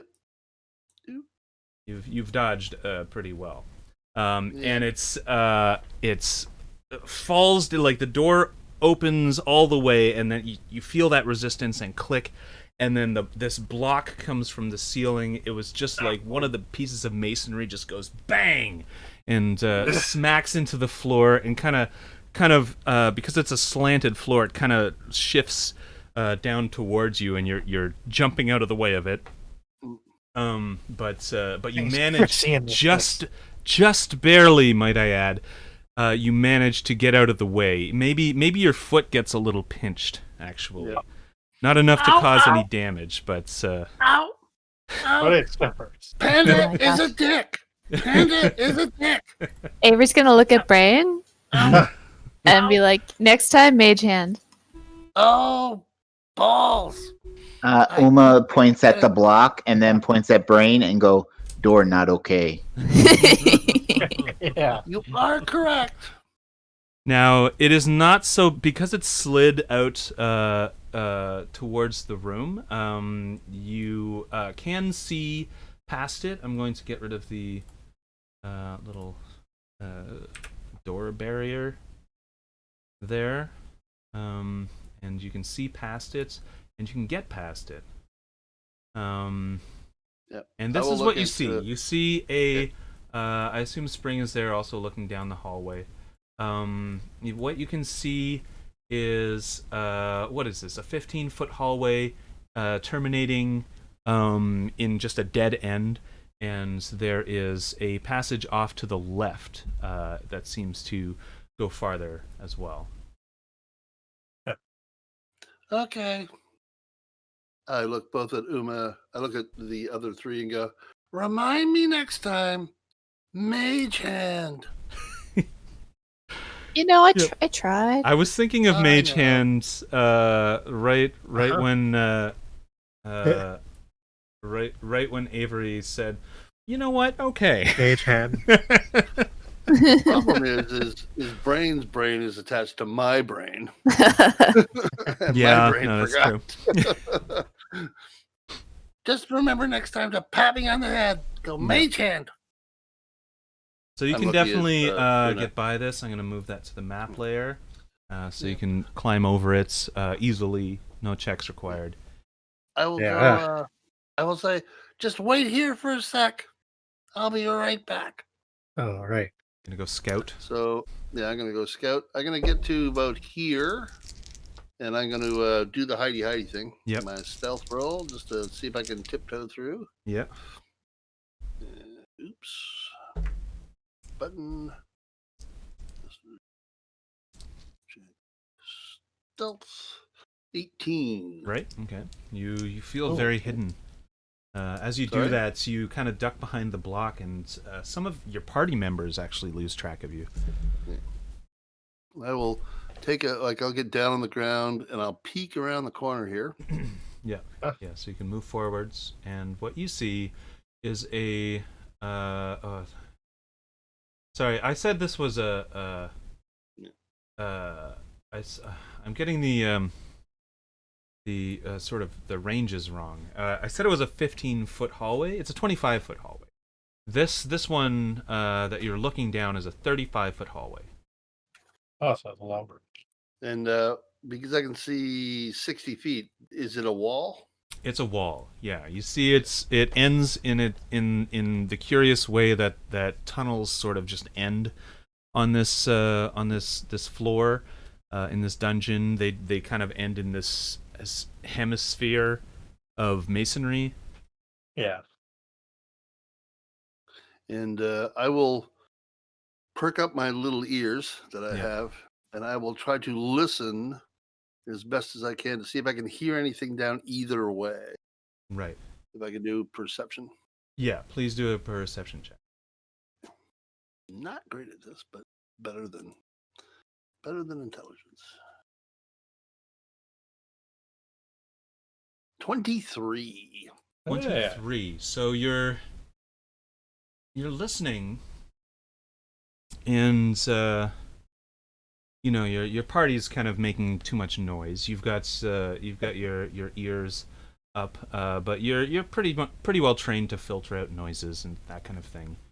And you don't necessarily hear anything, but just as you're stopping to listen, you do feel a breeze, which is a little strange. In a hallway with two dead ends, you feel like there shouldn't be a breeze. Yeah. When I stick out my tongue, can I feel the breeze coming from a certain direction? Yeah, for sure. With a perception roll of 23, definitely. It's coming from this direction. The hallway that is off to the side. Okie dokie. I'll pull my tongue back in, and I will go over to go back and go. So the hallway is straight to a dead end, and there's a hallway to. James will say to the north. Best way of saying it. He would probably say to the left.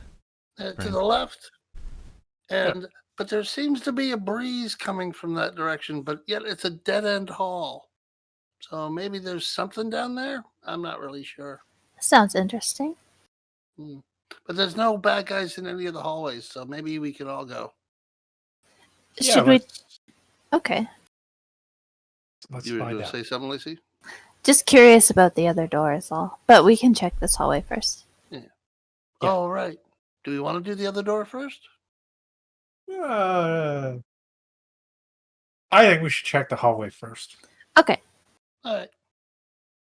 So I'll clamber over and Mhm. set myself up over here. Yeah. All right, and I assume Spring is following too. Yep. Trundling along with everybody else. I don't know. It's not trundling. I don't. Yeah. There's no trundling I'm happening. not. You're not a wagon. He's a cat. He Dollar or gracefully. Very gracefully. gracefully. Pat, pat, pat, pat, pat, pat, pat. Uma, stay here for a second. Avery, do you want to help me go and just check this hallway? Sure. So you're now standing in the intersection. You can see down both hallways. Do we want to check this wall first or down in here? Let's go. 'Cause Down this longer hall Okay. Yeah. where you felt the breeze. All right. So Okay. about halfway down. Yep. But well, I'll get to about here, and with Avery's help, I would like to investigate the walls and the floor and everything has a fucking trap here. I'll investigate the hallway. Woo! All right. So that is a 21 either way you look at it.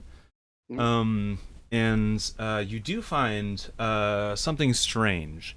There is a telltale way that this the person who sort of the architect of this level, this style of architecture, does their secret doors. And Avery and Snail, you know how to look out for it now. So you find this thing, it's like a just a weird way that the stones are placed, and you find that halfway down the hallway, right beside where you're standing. Oh, that's awesome. Secret door, right, Avery? Yeah. And with the I'm also going to carry over this 21 to checking for traps and everything, because you did actually verbally say that you were checking for that too. Yeah. And you find no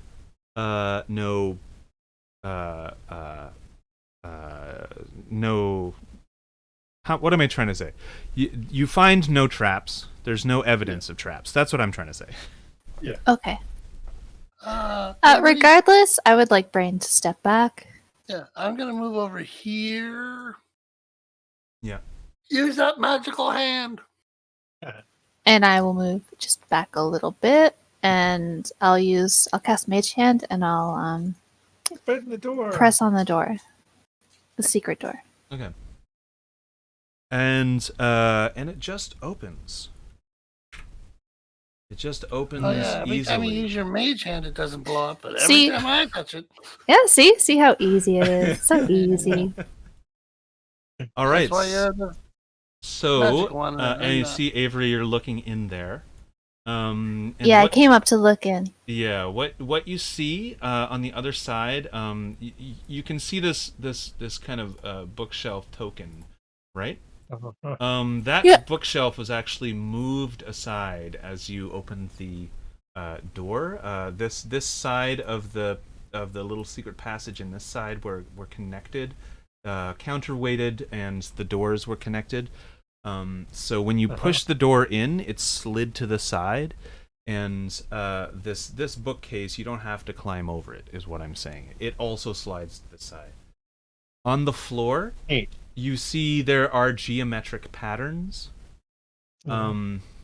around, and you can see that there are large masonry blocks. They're very large blocks. They're probably 20 feet wide. Sorry, not 20 feet, 10 feet wide, with 5 foot wide,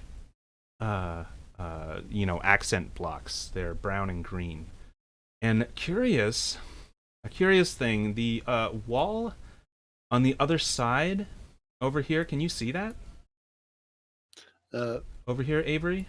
I can see what it looks like water. Yeah, you see, there's something glistening on the other side of the room. Huh. And Brain can see that way better. Yeah, is that the color that it is? Yes, it is. So it is a green, slimy substance. There's the magic word. Slimy substance. Green, slimy substance. Green slime.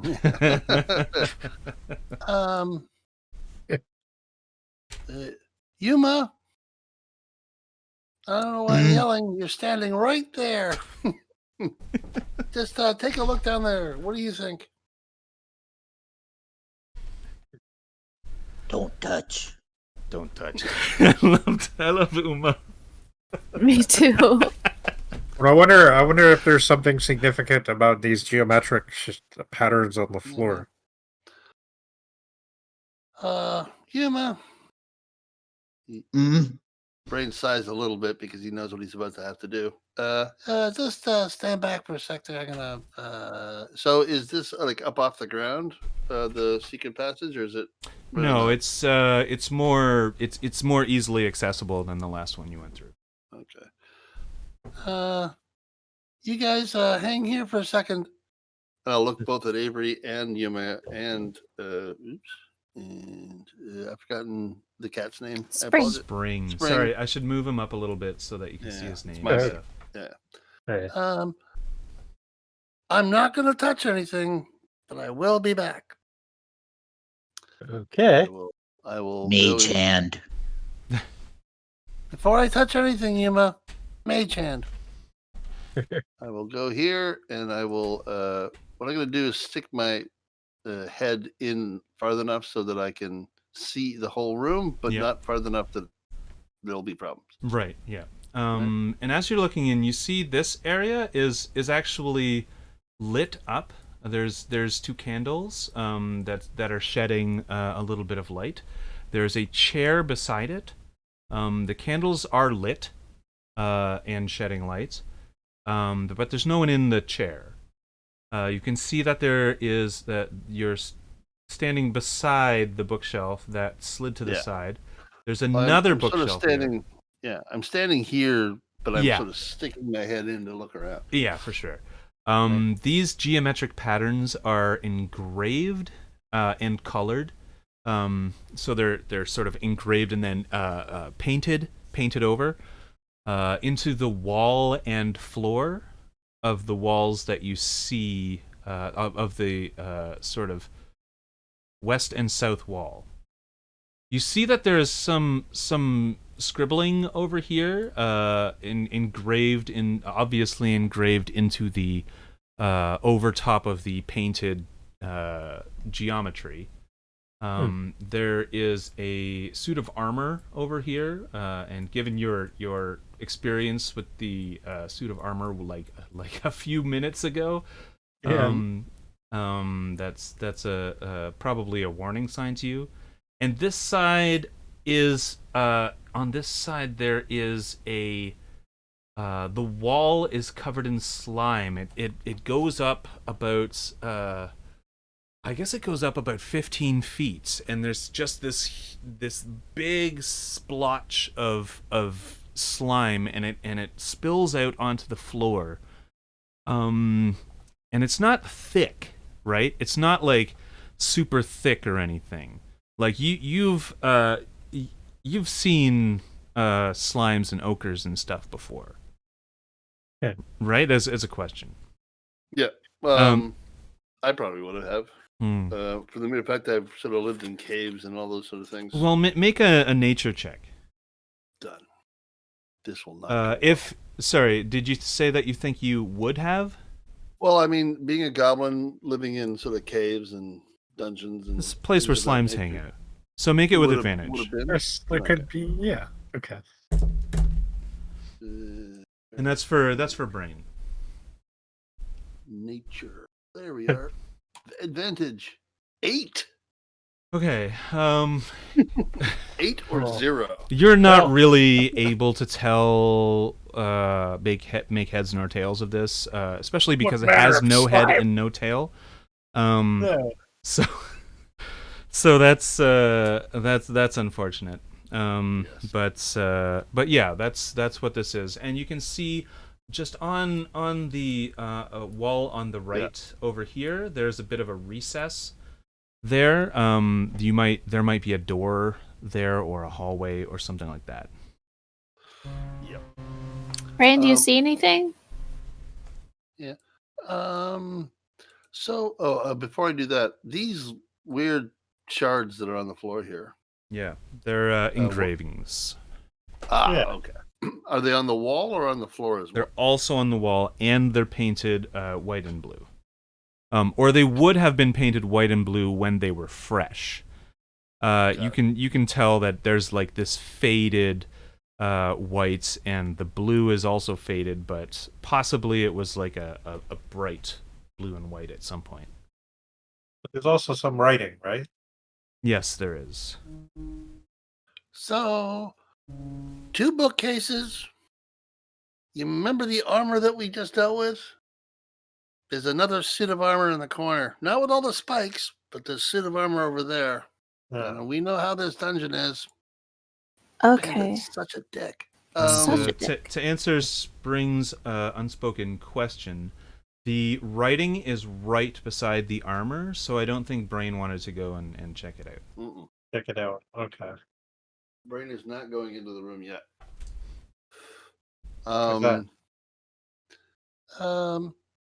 And before we decide you can decide what we're doing. But before we actually execute that, I would like to go and get myself a drink. Use the washroom. Just take like 10 minutes. And hang out. How many people are watching us right now? I don't know. I haven't been checking. But I can check. There seems to be 5, including me. So hello out there. Hello. We're so entertaining. There's the same number of people listening to us as there are in the game. That's awesome. Yeah. Perfect. I'm definitely gonna go and do that stuff. I don't know if you guys want your voices left on. Would that be fine with you? You're discussing what you want to do. I'm gonna mute myself. I'll be off in the corner smoking, but you. Yeah. The only real rule is that we don't really talk about politics on this channel. Absolutely. And that's the only thing. Yeah, we can't talk about QAnon. Oh no, we cannot. That's strike it from the record. I've never even heard of QAnon before. All right, so I'm gonna go do that. I will see you guys in like 10 minutes. Did you hear about that MP that did the thing about the stuff? Oh. He or her is horrible. I'm taking my headphones off and hearing MP and stuff like that. So really though, no. Stop. No politics. Did the MP screw a pig? Oh, it's all jokes, isn't it? Okay, never Be right back. mind. I'll be right back. Okay. Oh no, I lost my pipe screen.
What are you drinking?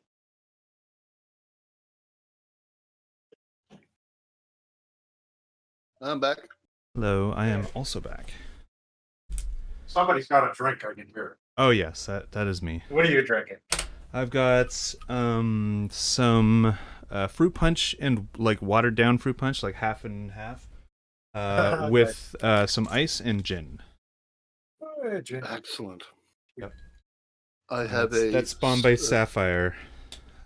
Ooh, very nice. I like that one. That's cool.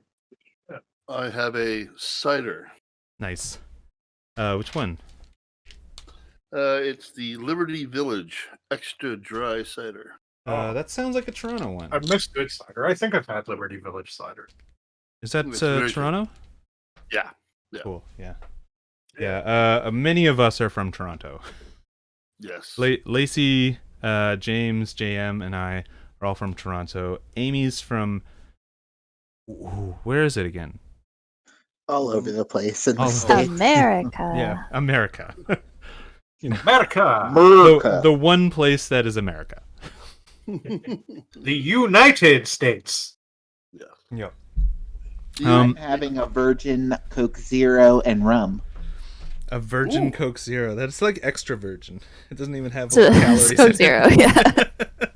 Yeah. Yeah. Oh. I'm drinking Innocent Gun. Sorry, what is it? Innocent Gun. Innocent Gun. Oh, Innocent Gun. I was hearing innocent Yeah. something, and I was like, Innocent. yeah, Innocent Gun. Nice. No, and the drink is called Innocent. It's definitely not. Yeah. But no.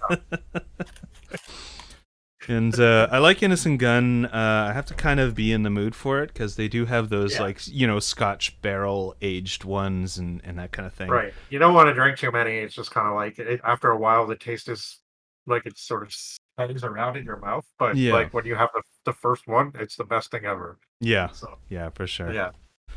I'm drinking a microbrew. It's got mountains on the can. They're blue. It's called Coors Light. You might not have heard of it. Yeah. I think I Does it think I count as a had that one microbrew? time. I I remember was someone strolling telling through the me- Rockies and somebody offered me some. Here, have this local beer. Local Said it just beer like is that, called right? Budweiser. Exactly. Yeah, Budweiser frogs, Budweiser. Do you guys remember that's a marketing campaign? I do. remember having like a screensaver on my Windows 95 computer that was like the Whoa. Budweiser frog. Oh yeah. Like it was a Do you thing. remember the Was Up? Oh, campaign God. from Budweiser? Was that Budweiser? I thought it was like Red Bull or something. No, it Not was Red Bull. Budweiser. Red Dog. They had a different marketing campaign too. Red Dog, but they're like defunct now. I don't drink Budweiser. Like that's not a beer that I drink, but I always remember enjoying one Budweiser because it's always associated with seeing this Australian band called Destroyer 666 in Baltimore, and they had like run out of all the good beer, and it was like it was the middle of like late afternoon, and the sun was going down, and we were seeing Destroyer 666 play speed metal Satan. And it was just, it was outside. And Right. It was a perfect time to be drinking Budweiser. Yep. So, Yep. yeah. They're good beers for like summertime when it's hot. It was You don't the want to. first You don't want beer I to have ever to taste tasted. it. Yeah. Yeah, it was like for late, sure. It was It's- late May. It was a Memorial Day weekend. So it was pretty good. It was, I will always be drinking as my beer will usually be like a kind of tasteless pale ale or a pilsner. That's where I like my beer. As It's long refreshing. if it's watery, it's it's refreshing exactly. And watery it is sounds good. bad, It is but good. Yeah. My version of that would be Newcastle Brown Ale. Like, that's a really good summer ale beer. Yeah. It doesn't taste like much, but it's really refreshing. As a teenager, I had a sailboat that had a Budweiser sail on it. Oh, yeah. No hold other on. As a beer teen, followed. first of all, let's unpack this. You had a sailboat as a teenager? Well, it's just a sunfish, a one sail little tiny boat, Right, Oh, yeah. okay. single person boat. Yeah, I'm flashing back to my summer camp, day camp kind of things, down at the waterfronts, and they used those tiny little sailboats as well. Yeah, it was a Sunfish, Yeah. but it had a Budweiser sail on it because my uncle was the one that purchased the boat, and he wanted that on there. Right. Yeah. Cool. Make sure my teenage nephew has this beer ad facing him the whole time he's out on the lake. The whole time he's on the lake, yeah. Exactly. Everyone needs to know what kind of beer you're drinking. Yeah, exactly. Well, yeah. It's like, my dad used to be like, my dad used to like diss me for wearing band t-shirts and be like, that's like wearing a beer t-shirt or something. Mm-hmm. And at the time I was like, I would never wear a band t-shirt. And then my sister got me this like Heineken band shirt, and for years I was like, I'm never gonna wear this Heineken shirt. And now I'm like, yeah, I'll wear the Heineken shirt, I don't give a shit. So Yep. They get free advertising. Yay! yeah.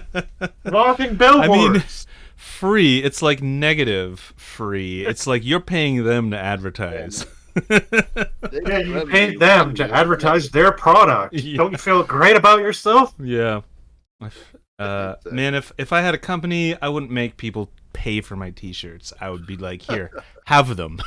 That would be in my marketing budget. Yeah.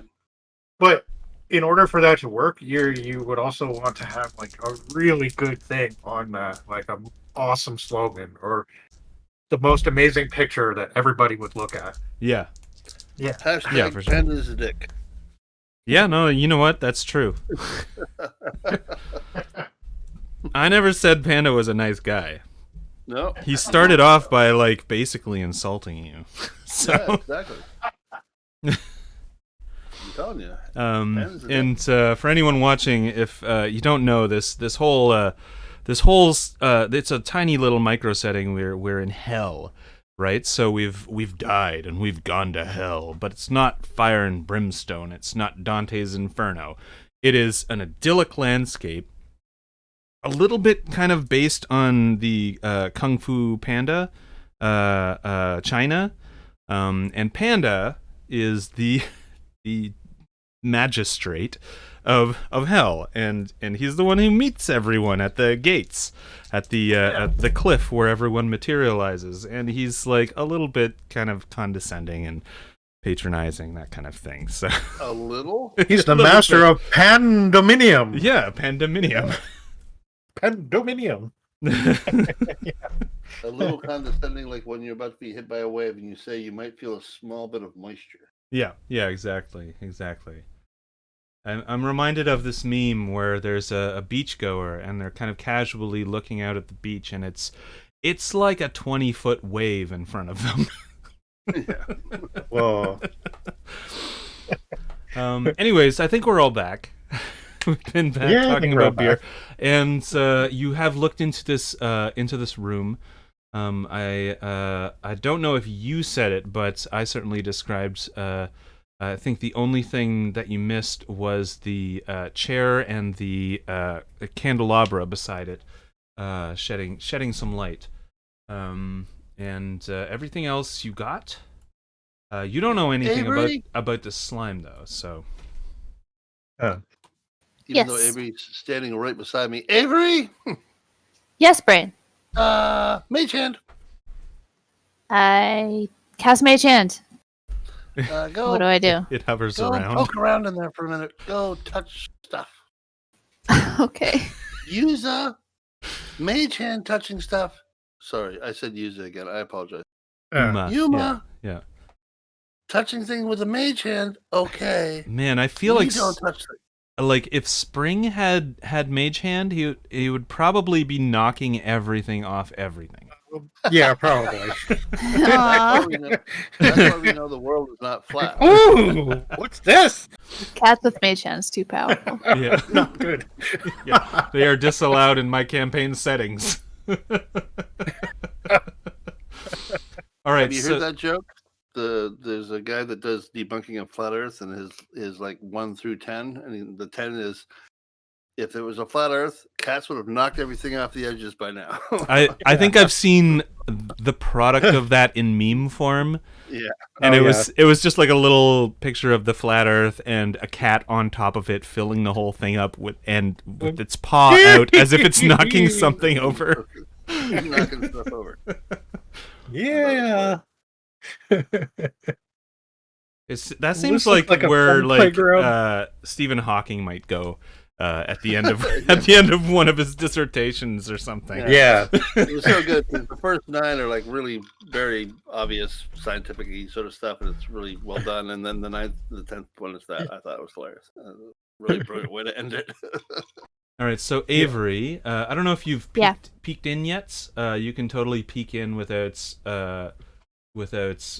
stepping in. So if you wanted to just move to the next thing and then move back, I did really cool. quickly. All right, cool. Yeah, I peeked. So I guess I'll take Mage Hand, and the first thing that I see are all the colorful engravings on the floor, and I would like to touch them.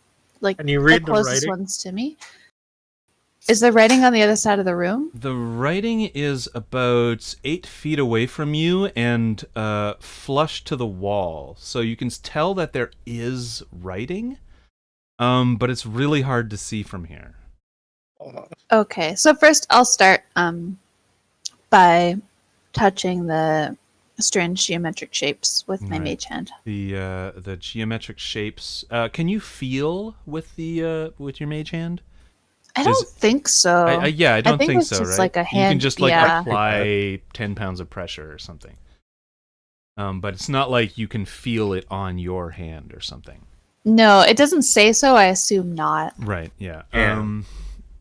So you're feeling around on the ground with your Mage Hand, and on it the wall. Can't on the activate walls magic too. Items. It cannot activate magical items. Okay. Well, it cannot. We'll forget that thing in the last room then. Oh no, it's fine. It's fine. So you're feeling around on the floor and on the walls, these geometric shapes, and they are painted and engraved into the floor and the wall, but they're not, activating or like changing in any way. They seem to be just engraved and painted as if in decoration or something. It might be just decoration. It might be, or it might be that I've reminded the DM. I keep thinking the can't, best of this place, and that it's not trying to kill us, but it usually does. It tries. Oh my goodness. Can I investigate the room while standing on the edge of the room? Something I can do. You can investigate just what you can kind of reach and get close to. So if you're not willing to get into the room, then you can only investigate what's sort of just surrounding you. That makes sense. What you can do is like pat your Mage Hand all around the room. And I'll give you that'll probably take like 5 minutes or something to like sort of do that. Instead of that, I have detect magic. Has it been 10 minutes since we left the last room in the game? No, for sure no. So I guess my detect magic would be pinging on anything that's super magical. Yeah. So there is that candelabra over there. You can see that the candles are lit up with and they are what school would that be? I don't know. They're the same candles as the ones you had from before, the other candelabras. Oh, okay. The candles that never go out and never burn away and don't make any heat. They're those candles. You've seen them before. You have a couple in your pocket, probably. So yeah. Okay. There's that. There is damn it. The the Yeah. the suit of armor over in the corner is also glowing. By the way, continual flame is evocation. Oh, perfect. Yes, I actually love having people who know this game in and out on the player's side, because I flail a little bit. Hey, you can't know everything, right? Exactly. So what's up, Avery? So the suit of armor in the corner is definitely magical. It'll probably be just like the last suit of armor we tried.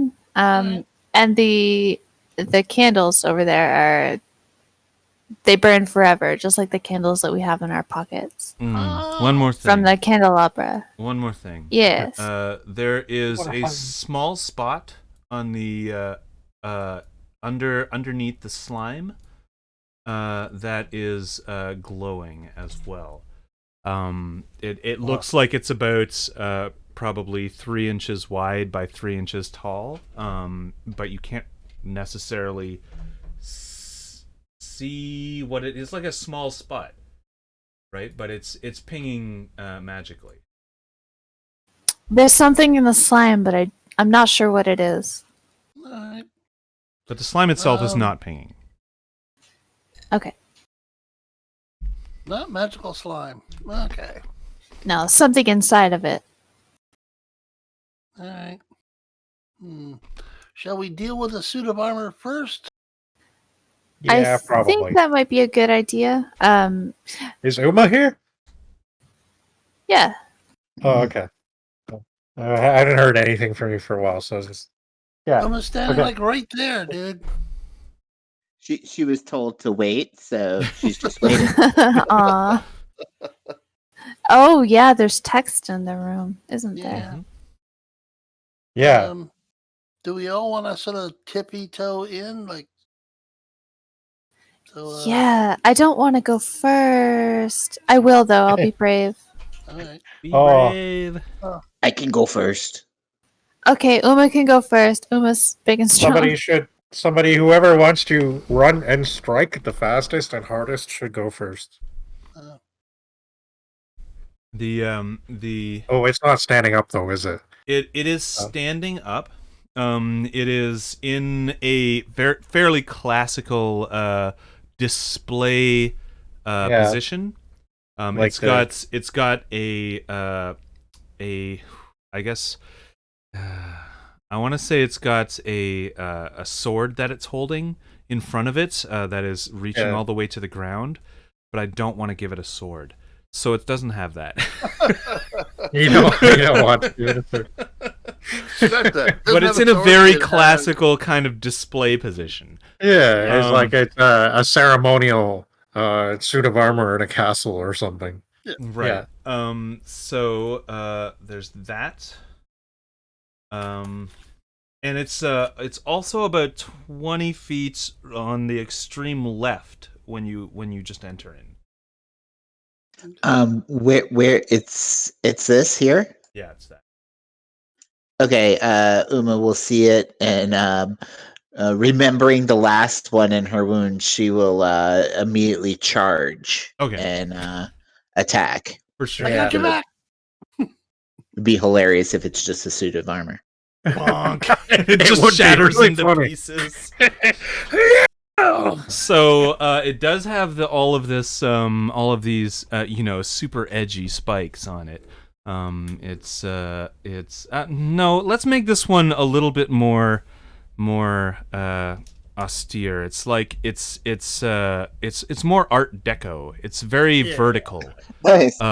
This one. It's got a tall helmet on it. It's got on the top of it, it's got this eagle that's tilted forwards and in flight. Right on the top of the helmets, and it seems like it's made out of pillars, basically. It's like a armor version of the Chrysler Building. Yeah, exactly. That's exactly it. Yes. It's awesome. Not quite that tall, too. Okay. It's like Put her two less.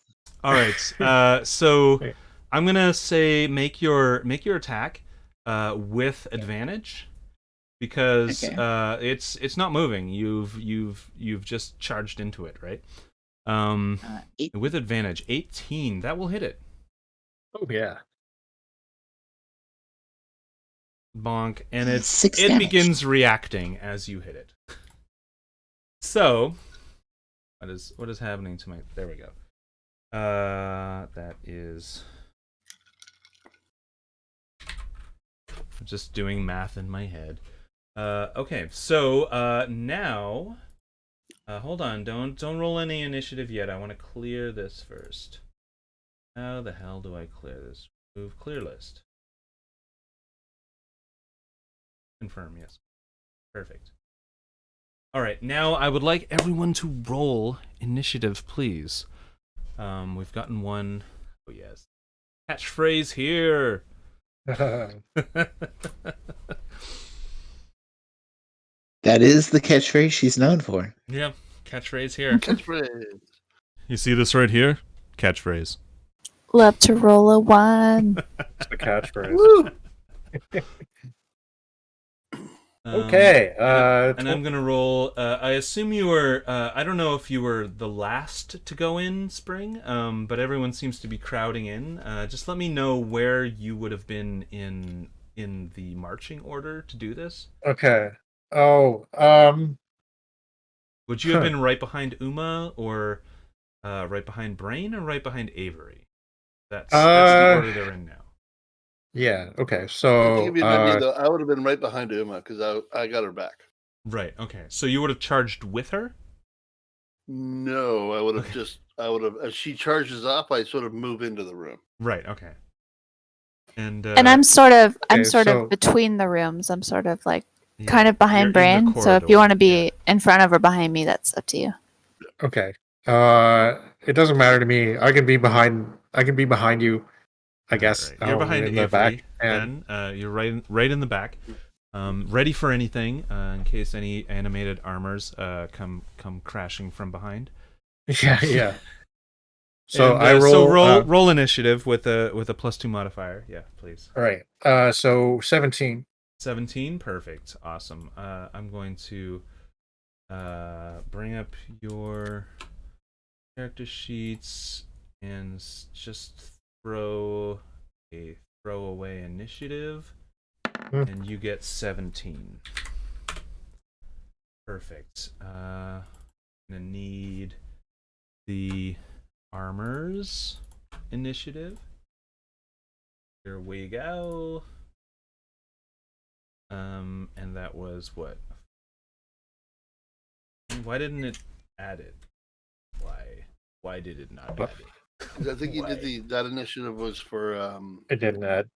the cat. Oh no, there it is. There it is. It just took a while. I don't know why. Okay, there we go. 12. And I'm going to order this. So first it is Brain. You get to act first. Then it is Spring. Then of course it's an animated armor. Then Uma, who is standing right in front of it. This seems to be a theme with you. Yeah. and then Avery. I guess it gets to react to your charge, which does make sense. So Brain, what is it that you would like to do? That is a good question. Give me a moment to roll a dice in person and see what Brain does. He runs towards the suit of armor and gets right 20 feet, right to there. And he will bring out his rapier as he does so and try to stab it. Stab eat. Yeah.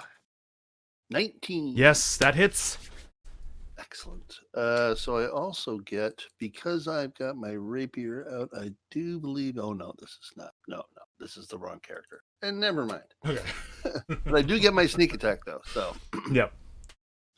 So 7 points of piercing damage. Okay, 7 points, nice. Where the hell's my calculator? Yeah. And I've moved 20 feet to get there. Just here. Of course, that's what it is.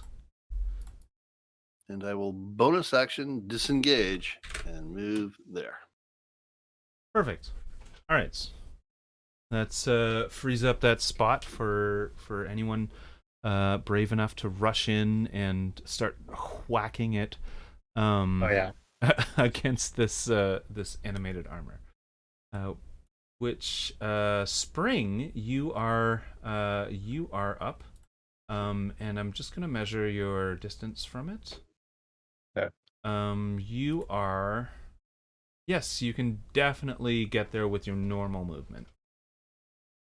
Okay, so once again, I'm gonna go in for an melee attack. Yeah, you come in brandishing your hand axe. Yep. And move right up to it and engage in melee, and strike. Okay. However, I merely got a 10. A 10 will not hit, unfortunately. Oof. Yeah. But you have boxed this thing into the corner. It was in the corner in the first place, and now that you and Uma are up against it, it's can't go anywhere, right? Can you put armor in the corner though? I mean, you can armor. Nobody a corner, puts for armor sure. in the corner. Exactly. Thank you. I don't get that reference. What is that? Dirty Dancing. Nobody puts baby in a corner. Oh, okay. Oh, that's not obscure, but like I feel like the reference was off enough to make it obscure. That's why I like that's Amy, cool. She got it. Yeah, it is cool. And I guess Spring, you're not doing anything else, right? I don't think there's anything else I can do. I mean, let me just look at your lay on hands. I think it's an action in combat. It is. Yeah. Okay. So never mind. Because Uma beside you does still have these wounds that are not healed over yet. So it is now the animated armor's turn, and it's going to make the same decision as last time, and I'm just going to throw a d6 and divide it between you two. And Uma, I'm so sorry. it's not very bright, this thing. Uma looks at it and just grits her teeth. It is animated by spell. Like, it is an object animated by spell. It's not going to be that bright. No. Right? Brain smarter than It has the no armor. soul and no mind. Yeah, exactly. And I want to remind you of its multi-attack. Which is which may or may not. Here we go. So the 18 hits, I'm fairly sure, but the 7 does not. It does. Yeah. And that will be a 6 damage. It smacks you with its pillar arms, and it obviously it's very powerful as it cracks you across the shoulder and like, oh, do you have any armor? I do not have armor. You do not have armor. So it cracks you across the shoulder, and there is this like sickening dead thud as it hits you in your arm. But luckily, hold on. You've are you using a shield? I am not. Okay. So I don't mind breaking your arm then. You hear a crack. Using a two-handed weapon. You hear a crack as it breaks the arm of your offhand. Okay. Can I still use my two-handed weapon? Yes. Okay. With that description, you should not be able to, but I was trying not to disable you. Gotcha. All Your right, arm is so nearly cracked. Uma, if we were judging her health on a scale of 15, she would look to be about a 2 right now. Yeah. And is engaged with a mad suit of armor that is blindly hitting people. So it is now Uma's turn. Uma grabs her arm and rears her head menacingly at the armor to swing an attack. 21. Man, you guys are rolling really well. I like this. Yeah. So 15 damage. At least. Okay, yeah, okay. All right. It's not dead. Not dead yet. Armor's bad. Yeah.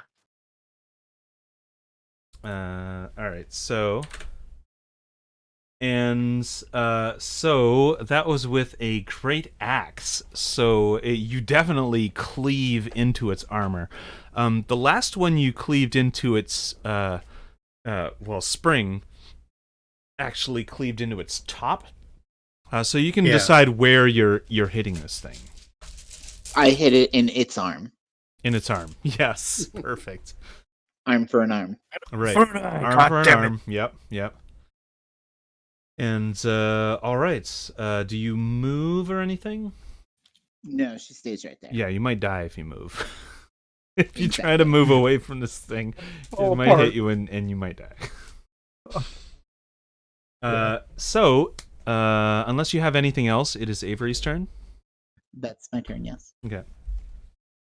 Okay, I'll move into the room. Oh, okay. What in the world? Ooh. So I'll see the armor kind of pinned in the corner, and I will cast Create Bonfire under it. Oh, nice. Yeah.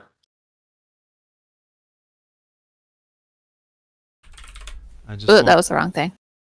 And that's just automatic. Like the fire is created, right? Yes. So I guess if it doesn't make the save, it'll take 1 point of damage. Okay. That's something. Better than 0 points. And that is a considering that none of us have dexterity hit it yet, save. you know. That is a dex save. I'm actually gonna move make this fire a little bit bigger. Oops, that's too big. Like that, so it shows from underneath, and then move it down a little to the. And it needs to make a dex save. So I'm going to dex. 12. It misses, and takes. Ooh, I gotcha. I got you for 1 point of damage. Yeah. Surprisingly, it's not dead yet. Oh, weird. And it's at it's at the for sure, Uma. It's at the beginning of my turn or at the end of my turn when I make another save, right? When it ends its turn. Ends its turn. You need to make another save, yeah. If you don't move out of it. Right. Okay. So that's my big turn. Yep. And thank you for your contribution. It shall be logged. Brain, it is your turn. Yep. Okie dokie. It's not really a hide thing here, so yeah. Excuse me. Brain will come running over again. Mm-hmm. Step between Spring and Yuma and try to stab it. Please.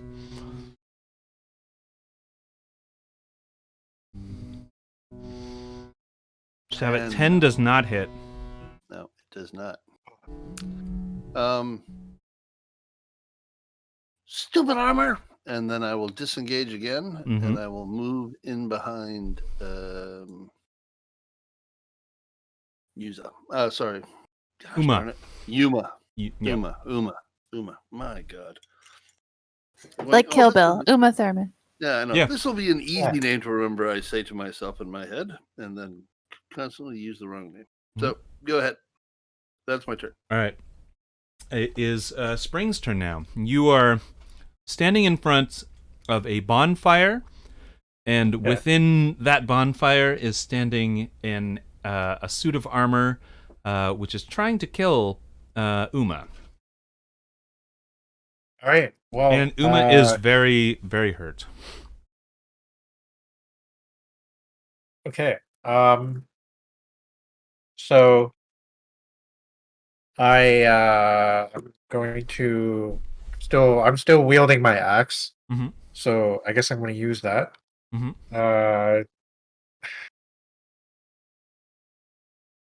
And I'm going to take a strike at the bastard.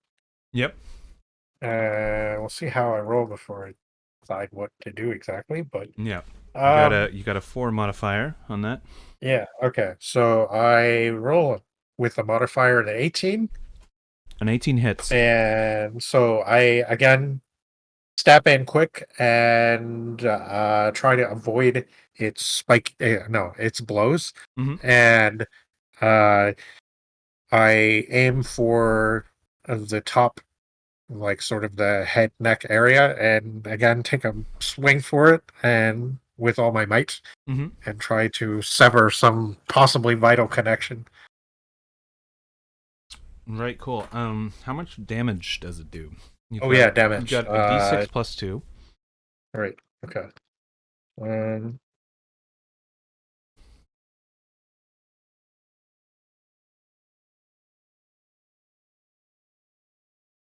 Okay.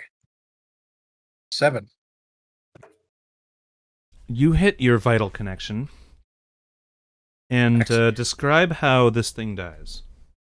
So I aim for just above the shoulder blades, and my axe kind of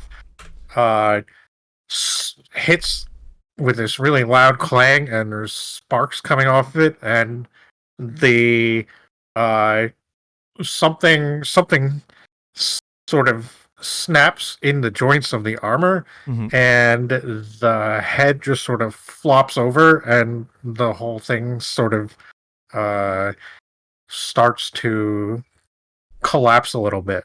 Mm-hmm.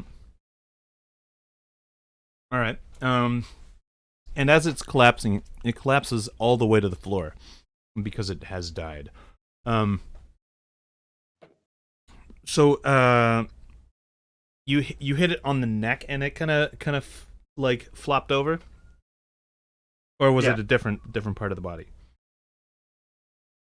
It was sort of like just where on a human the sort of like the collarbone would be. Right. Okay. And just as you do that, you see, like you open up the sort of pauldron part of it, the shoulder blade part of it, not the shoulder blade, the collarbone like sort of part of it, and and you can see like just for an instant you can see that there is a small rune right there that's instantly fades away as your hand axe cleaves through it. And then it kind of falls apart.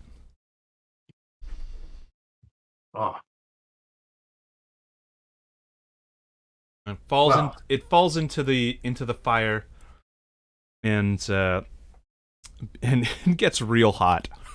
Yeah.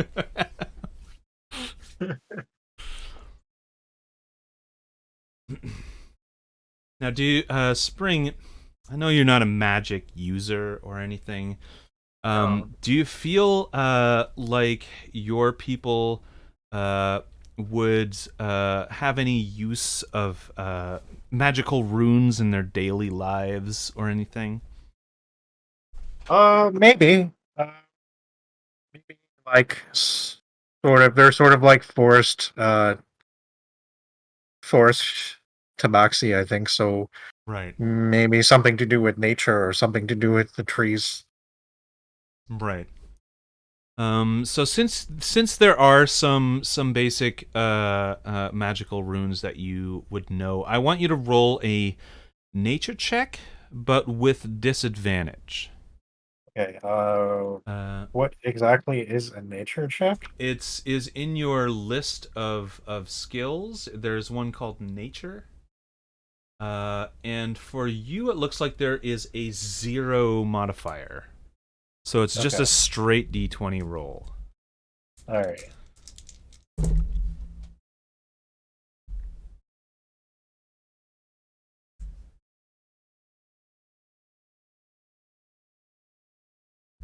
$14.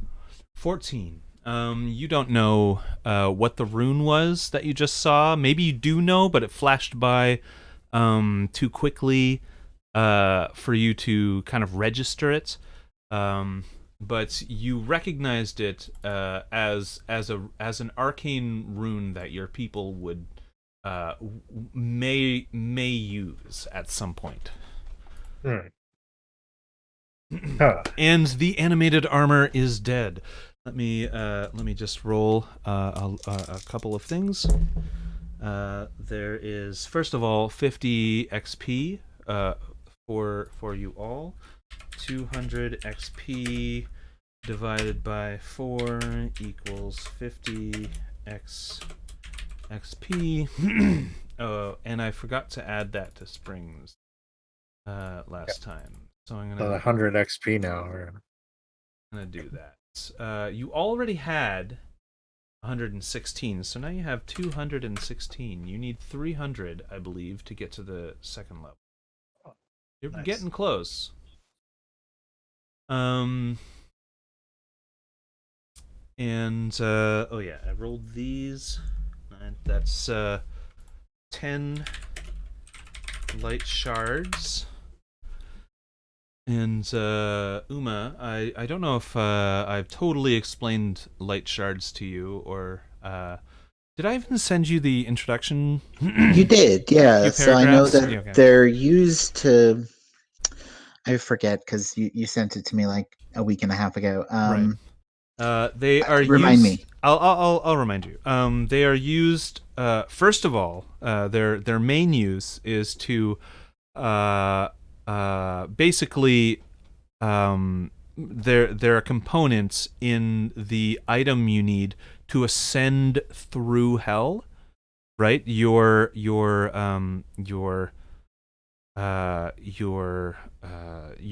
karmic debt is basically worth a few light shards. I forget exactly what I said before.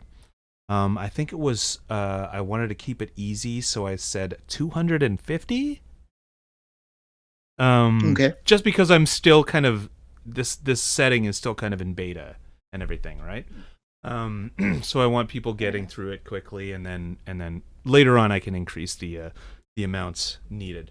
But it's also used because when you die in this setting, you don't really die, right? You just drop all your stuff, and you get reincarnated in the town below. In Pandaminium proper. And then you can go back and get your stuff if you're quick enough. But you can actually attach things to your soul so that when you wake up, when you die, you still have that stuff. Right? And there are other things like you can sort of enchant weapons and that kind of thing. You can toss them into a well to get like a sort of a randomized item that is magical.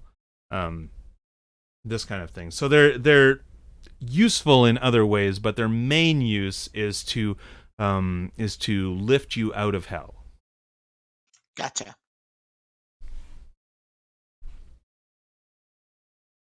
So, 10 between the three of you.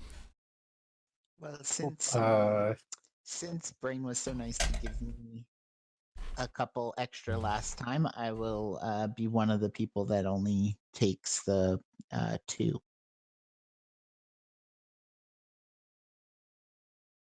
No, I'll take one. So there's divided by 4 is my brain doesn't work anymore. It's two- 2 with there's 2 people. remaining. Yeah, 2 remaining. Yeah, 2 people. Let's get an extra one. So I'll forego the extra this time.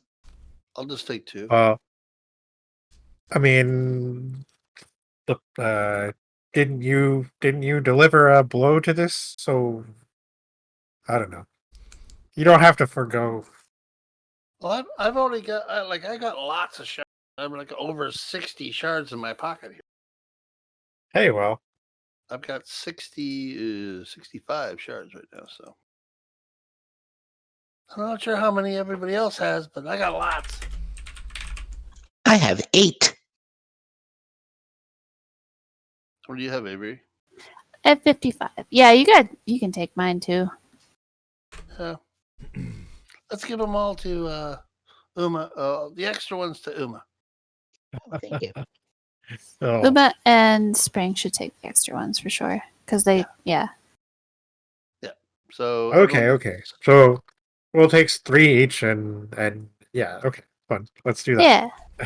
Yeah. Spring, I wanted to ask you, on my version of your character sheet, I didn't put any light shards in for last session.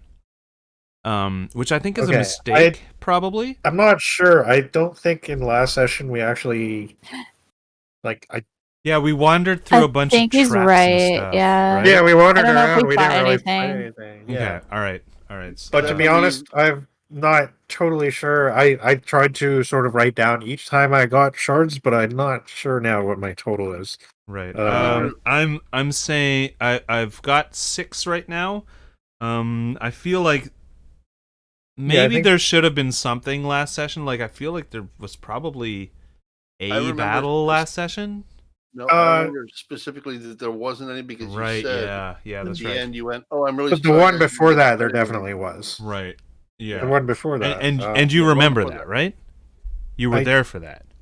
Yes. Okay. Yes, I so was I'm there gonna for. give you an extra 3, so you have 9 light shards. Just because I hadn't written that down, and 3 or 4 is like kind of the high end for splitting it up between 4 or 5 people.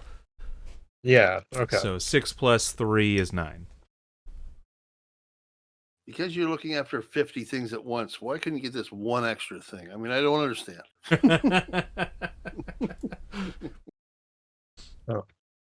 DM to DM. Woo! Yep. Too many things to remember. Yep. I mean, isn't it true? All right, so I can So close that. I actually had written down 5 shards. total Ooh, so it's before even today. more than that. Okay, perfect. Yeah. So you have. I mean, I wrote them down as +2, and then later on +3, so that makes 5. So you have 11 yeah. light shards then. Okay. Yeah. 6 plus 5 is 11. Cool. Wicked. We are at 10:22 p.m. Our usual ending time is around 11. So we'll keep going. Sounds good. Yeah. There is a decimated and burning animated armor in the corner that was rushed and fucking donked into submission. And it is on fire. And now you're pretty sure that that's done with. But there is the rest of this room to check out. We would recognize the fact that the bonfire on the floor is Avery's because she's done it For a number sure. of times Yeah. before. Yeah. Brain Yeah. will She turn to her and she go, like "Ah." there's like a somatic component. There's no she fire was queen. gesturing and everything. So yeah, and you heard her say, light the bonfire beneath the armor or whatever she says. As soon as I stop concentrating on it, it goes away. Yeah, for sure. So I stop. Okay. I'll turn to Avery and go, can you turn the fire off? Yeah, yes, yeah. Thank you. Well done, though. Cool. That made the I don't know difference. why you want fire off. Like, fire's pretty. Fire's great. I don't get it. Isn't it? Yeah. Yeah. Fire's good, But it's especially if kinda you're hard. good at fire. then like Mm. make lots So of good at fire. fire. Yeah. Well, you're brilliant at fire. Yeah. But the problem is, it's really hard to investigate the armor if the fire's on. Hot, hot, hot, hot, hot, hot. I'll approach the armor. I can touch hot things, I'm sure. Yeah. But minimal damage. Yeah, with very minimal damage. I'm in this place because there was an awful lot of fire all of a sudden, and I didn't make it. Yeah. Well, So I wonder if this slime burns. I was thinking the same thing. Ah, yeah. I bet the fumes are great. mhm.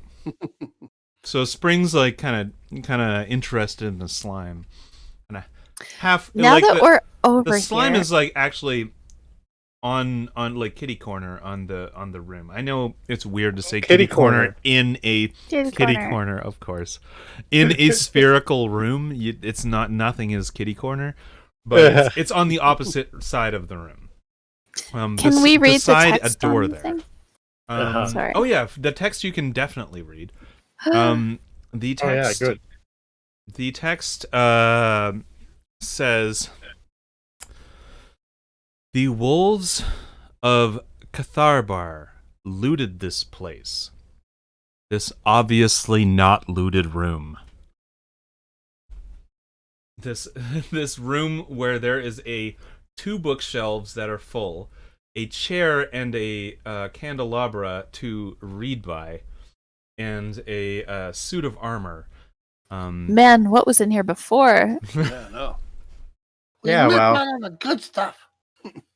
And I'll put that just kind of in I guess in the Discord there. Oh, yeah. James put the Chrysler building in Yeah. here.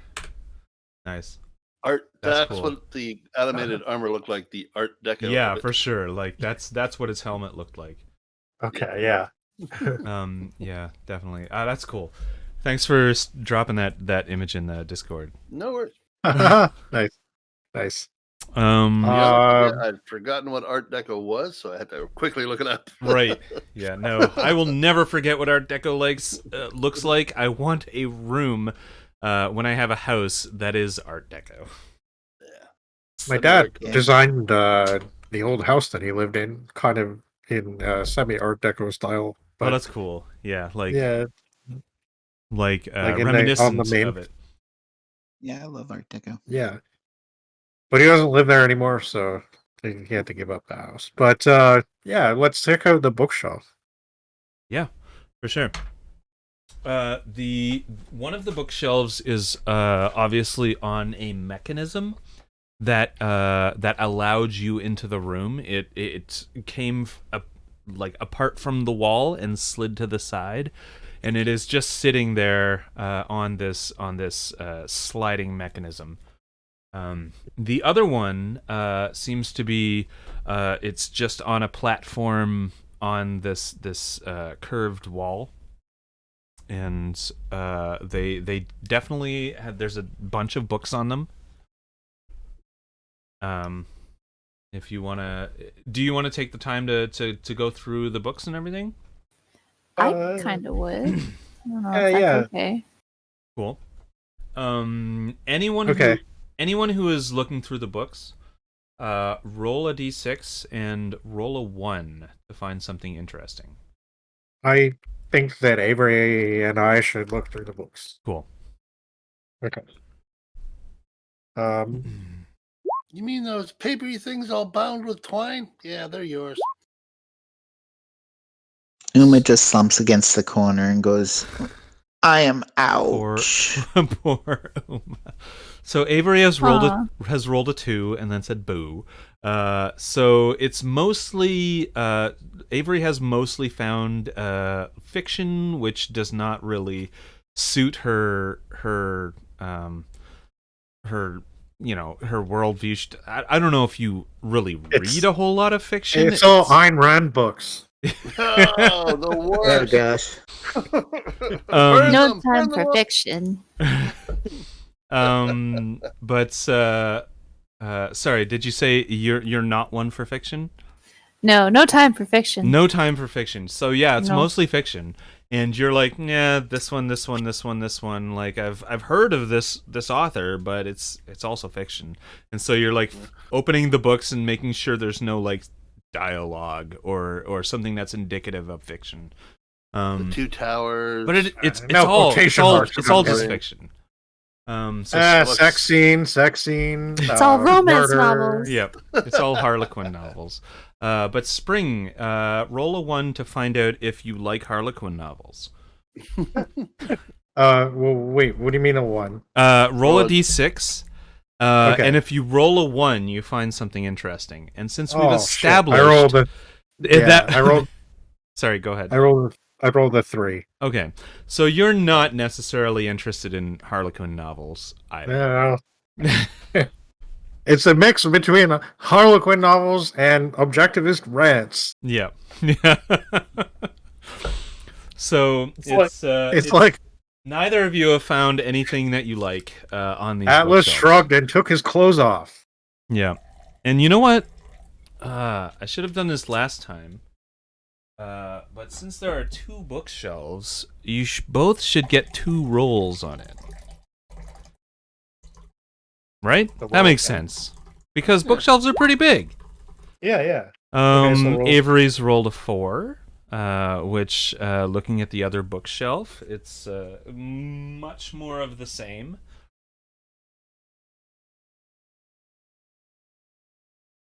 And Spring, I wonder if you rolled a d6, would you roll a 1?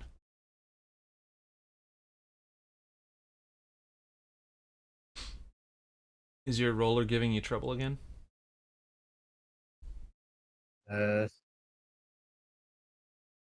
Holy shit! I rolled a 1. Nice. Okay. Oh, yay. Hey. Did you manage to find something that was not fiction? Cool. You can sort of have some control over it, right? There's a lot of different books in here. Okay.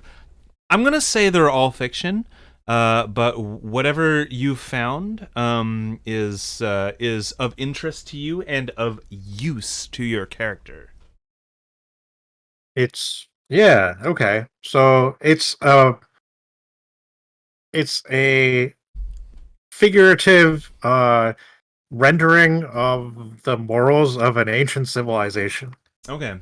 Of an ancient civilization that is known to you, or something new to you? It is known to me. It is something that was passed down among the tree climbing 4-legged forest kin from many thousands of years ago.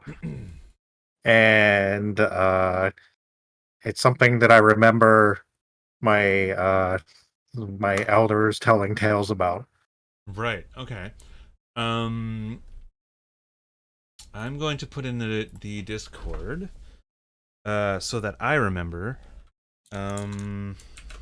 Spring found book about ancient civilization. It is useful to his character. I'll be right back. So, at some point, we'll talk about how it's useful to your character. Yeah. And that'll be a downtime. Cool. Avery has another thing like that. She's found a book like earlier. Yep. To interject, while they're looking at books, could Yuma and I go over and sort of slump up against the wall over here, and take a short rest? Yep. You wanna rest for an hour? I think I definitely need to. Yeah, I think we need to. Yeah. So you're using like hit dice and stuff, right? Yeah. Sounds good. I want to just remind Spring about his lay on hands. I don't know if he's forgetting about it, or if he's not I using do it keep for a forgetting reason. about it. You're right. Yeah. Okay. So how does this work? I can regenerate 5 hit points to whoever I touch. Up to 5. Yep. So Uma has just rolled a 5 on her hit dice, and that's her only hit dice until she gets a long rest. So she has 7 out of 15 hit points. Brain has full. Brain's full. So if you wanted to, you could give her all 5. You could give her part of it. Having lay on hands of 1 hit point is very, very handy if someone goes down. Yep. So I wouldn't give up your last hit points of lay on hands, but that's the DM telling a player what to do. So you can do whatever you want. I recognize that I'm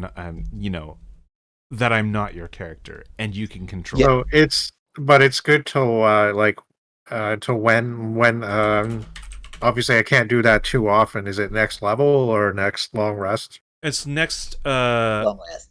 a long rest, I believe. That's your that it regenerates. Yeah. It's not Paladin next gets level, some- for certainly not. Yeah. Yeah. Next, Paladins, because I play a Paladin in the other game. All right. When you take a long rest, you get all your lay on hands back. So I will go up to Uma and I will attempt to give her 4 hit points. Oh, she thanks you greatly. My pleasure. Uma better. Thank you. So Uma has now 11 out of 15, which is much better. Yeah. How's your XP doing? You have 100. Yeah, of course you have 100. All right. So Avery, you're back now. I wonder if you are spending any hit dice to get that 1 hit point back, or No. if you regenerate anything on a short rest, like a wizard. Does a wizard get We're their reading spell books, back you should on at least get a short short rest? They get arcane recovery, but that's All at wizards? second level, I believe. Second level, yeah, Yes. okay. I have, yeah. Are you second level yet, Avery, or no? Yeah. She is, yes. Okay, perfect. I haven't used a spell slot because I've been casting everything as a ritual. Yeah. You've been casting sort of after the battle or whatever. Yeah. And then using cantrips. You know, So I'm good, it's yeah. super smart to do that. And I do need to just pop off for like 2 minutes. I've been drinking some gin, so I just need to pop off. I'll be right back. Okay. Don't set yourselves on fire or anything while I'm gone. I'll be right back. No fires promises. while the dungeon master is away. Yeah. All right, I'm gonna leave myself. I'll be right back. So glad you're here, Amy. It's awesome. Yeah. Yeah. Great. It's really Barbarian. nice to be back. Barbarian, awesome.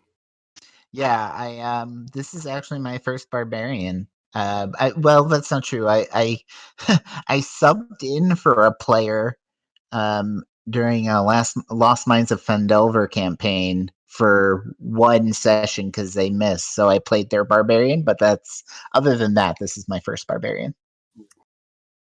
I like her a lot so far. Yeah. Oh, thank you. Yeah, I'm playing. She's not the smartest cookie, so I'm kind of interpreting that as she's completely and utterly literal. Brain's not smart, but he's wise. So that's the brain part. His full Avery name is not at all wise. But she's intelligent. The absent-minded professor kind of thing. Yeah. awesome. Are you a wizard? I am. And I took Neat. I took an unearthed arcana sort of thing, like it's a school of lore mastery, but it looks like they kind of scrapped that and they made the Yeah. school of lore mastery wizard its own class, which is really cool. Oh, Yeah, neat. I looked at that one, and I Yeah. agree with you. It's really cool. Ask the DM if you can switch to that class. Maybe, or I might just keep like. I really only wanted it for flavor because I really just want all of her spells to be fire. Nice. And you can change the damage type of spells with spell slots to fire or any damage type you want. Oh, cool. Yeah. But like when I was like Googling like Lore Master Wizard, everyone's like, "Oh my god, it's so overpowered!" Because like the spell Hold Person, you can make it a Dex save, but where they're restrained, they can't do that, so it's like very overpowered. Yeah, absolutely. The whole person's great. Yeah. My other character in my other group, which hasn't been able to play very much because we keep having to cancel. Last time, one of our people got sick and she had to go to the hospital. But Aw. yeah, it was kind of scary, but I think she'll be all right. But we just he tried to, like, the dungeon master tried to get us all to sort of level up together. So we all hit level 3, and my monk character now gets to imbue weapons with certain types of power. So I can choose from like necrotic force or actual kinetic force or like 2 or 3 other kinds of forces. And I bought all these javelins, so now I'm going to be like the monk throwing kinetic javelins at my enemies. And it's going to be pretty cool. Yeah, that is Yeah. neat. Yeah. Yeah. I'm back, and Yeah. thank you for holding. Yeah, I was just talking about my my monks recently generated ability to imbue weapons with different types of force. Yeah. So now I'm gonna have javelins that are imbued with like kinetic force that I can throw at my enemies, and it'll be pretty badass. Yep. Yeah. I just want to cast a fire thunder wave. That's really what I want to Whoa, do. yes. Yeah. We'll stick to the fire. Wave. It's working really well for you. I'm very much for all enjoying of us, it. actually. Just for flavor. Just like Yeah. everything is fire. Everything is fire. Yeah. Everything is fire. Isn't it true, though? Everything is That's- fire. That's the name of a pretty cool album by a band called Ulcerate. I mean, it sounds like a. Makes me think It of sounds the like logo a band's like an album title for sure. Everything is fire. Everything is fire. Yeah. I've just It's- dropped a link in as you guys have into Discord. As you guys have been resting, Spring has cracked the book called Crafting for Dummies, or whatever it's called. level 1 crafting.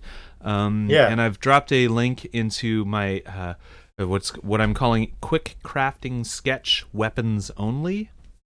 Okay. And it describes the beginnings of a crafting system that I'm going to be Oh, wow. implementing. Oh, Nice. yeah, cool.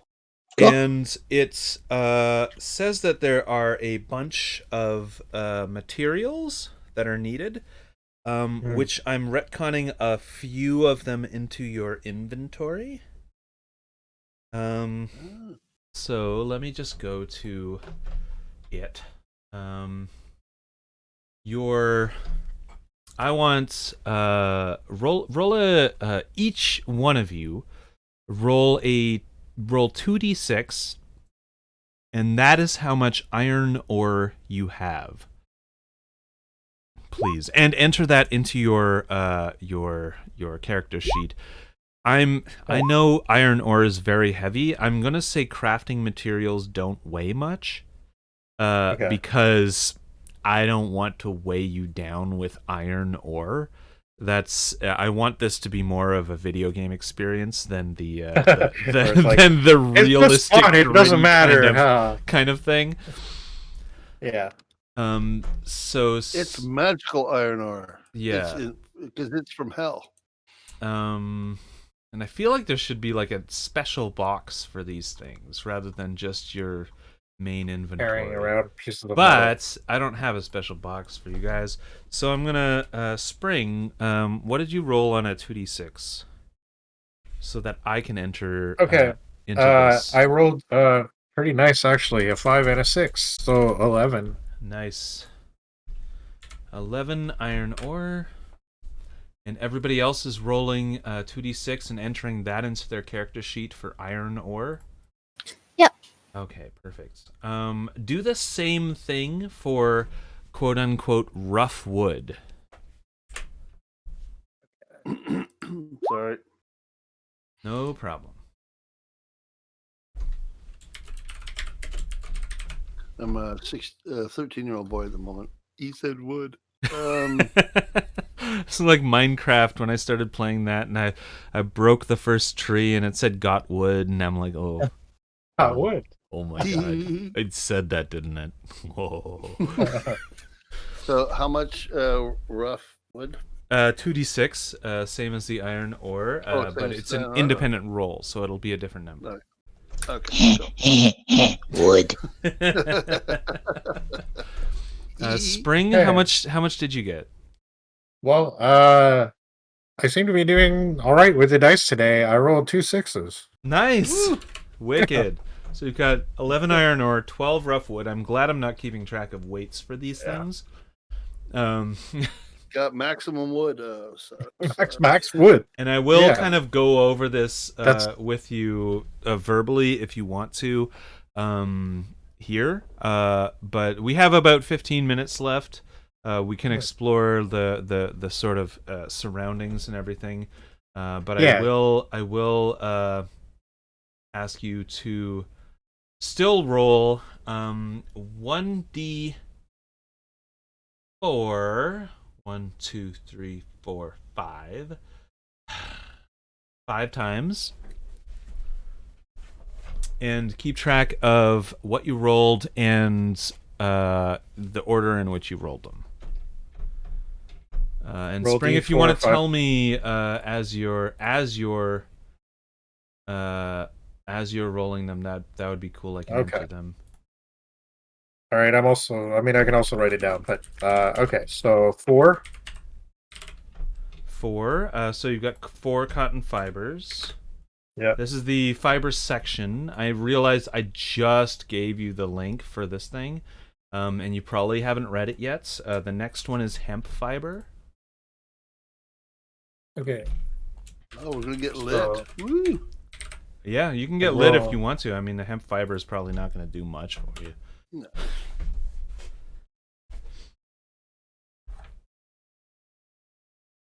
Okay. So I rolled a 1 1 hemp fiber. and another 4. Let me just see what the next one is. Well, the next one is fur. And did you say you rolled a 1 for that? A 4? Sorry. You said roll D4 5 times, right? Yeah, I'm trying to enter it into your inventory as well, so I'm like going Okay. slowly. So I've got a 4 first, and then a 1, Yep. and then another 4, And then another 4. Okay, perfect. and then a 3. And then the next one is raw silk. So you got 3 raw silk. And another 3. And then another 3, and the 3 was on sinew. So 4 1 4 3 3. Okay, perfect.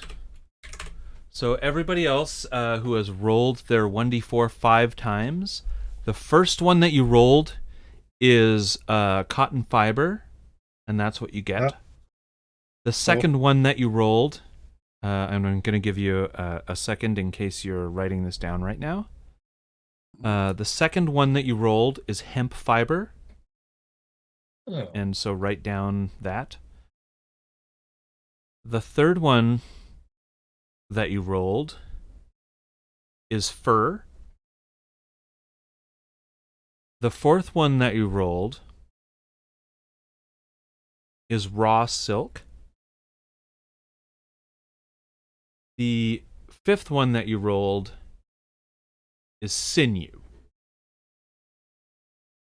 Okay. Sinew, the stuff that you find in how do you say that? Dead stuff. Does Connective everyone tissue. know what sinew is? Connective Like, tissue. Is there yeah. anyone who does not Right. know what sinew is, rather? Brian doesn't know. Okay, so Brain, when you pull apart someone's ankle and the piece between the heel and the knee, it's connected by a piece of sinew. It's not the meat, it's the chewy part. Oh, no, the stuff we throw away. I got you. No, you eat it. I don't know what Brain's talking about. I eat that stuff. That's good stuff. Very nutritious. Yeah, Keep tasty. chewing and chewing and chewing. And it's a lot of chewing. And so these are your raw materials that you've got so far. Cool. Cool. The raw materials can be forged into better materials, like the iron ore can be forged into iron by basically just combining 2 iron ore into an iron. Yeah. Right? You combine, and I realize this is not real world logic, and it's only not true blacksmithery. It's only game mechanics. You combine 2 iron to make steel. Yeah. Right? Yeah. You can combine 2 steel to make either chain or a mechanism, which are things that you will, like, a mechanism is used in a crossbow. Okay. Right? Going down to But wood. Raven, you need to add carbon into the iron to make steel. I know, this is not real world. This is not real world. True This is only smithery. game mechanics. Like I said, this crafting system is very much a video game inspired crafting system. What you're None saying of is the a part of materials Red weigh Bull. anything. Nothing Or a like that. dream-inspired crafting system. In order to make lumber, you combine 2 rough wood, which is not realistic. In order to make work to wood, which you can say is worked into a bow, how do you say that, handle, or a you're going to make a haft out of this worked wood. You're kind of like forming it so that it looks like haft pieces. Yeah. You would combine 2 pieces of lumber. You know, if you wanted to make cloth, you could combine 2 pieces of raw silk, or 2 pieces of fur, or 2 pieces of hemp fiber, or cotton fiber, like that, right? Yeah. I'm thinking of Age of Empires. Mhm. There's you go cut down wood, and then all of a sudden you hear this clink, clink, clink, clink, and all of a sudden a house appears. Yep, exactly. Oh, I forgot one thing. There is the leather category. So roll. I was thinking that when roll you a d6, and that is how much hide you have. 1d6. Black leather and glittering steel. All right. Let's see. And how much? What was that again? Sorry, It was hide. Hide. Okay. Brain does that well. Oh. He hides. Yeah. If somebody has some more hide and you need a couple extra pieces, can you open up a trade window with them and For sure. get a yeah. couple I of mean, I'm theirs? sure. I'm They sure have to since we're accept a your trade friendly. offer. Yeah, I'm sure since we're a friendly party, why wouldn't we be able to do that, right? We're trying to make our party stronger. So, Spring, how much hide do you have? I have not much leather. I rolled a mere 1, so One hide. Yeah. Okay. So Yeah. you can make leather out of hide, and work to leather, which would be like the pieces for a leather armor, or Right. like the underpinning for a for like ringmail, not ringmail, sorry, chainmail, because I don't think ringmail actually exists in 5e. I don't know, but so yeah, we could make armor with this. I guess. Exactly. You only Yeah. have 1 piece, so it's not. I don't know if you're going to be making armor. No, but I mean in general, yeah, like chainmail though, it needs some kind of underpinning. Well, it doesn't have to be leather, right? Like could be. Yeah. Sorry to interrupt. Ringmail does exist actually in. Oh, nice. Because it says here, +1 ringmail, Right. Nice. So, but it's heavy armor. I yeah, okay. Yeah. Okay. Yeah. I know that when I type up the chainmail and ringmail stuff, I'm going to have it use worked leather as underpinning. It's not going to be hide because that is a tier 1 material. It's all game mechanics, right? Yeah. That's fine. I don't know how to do real blacksmithing anyway, so Yeah, exactly. Neither do I, and it's partially why I'm like very, very strict on this being totally abstracted. Well, the thing I really like about this show is that this is, I mean, you're creating a mechanism to build things. And Yeah, however exactly. you want to do that is perfectly fine. which Anyone is that- really cool. That's Yeah. Yeah. If anyone complains about it, well, Suddenly, a progress bar appears over Uma's head, and she's turning all her tier 1 materials into tier 2. Yeah. Ah, So yeah. in order to do this stuff, you need to be at a in a crafting room. And you need to spend an hour to do it. And it outlines in the rules for it right at the very bottom under the heading the actual crafting bit. Yep.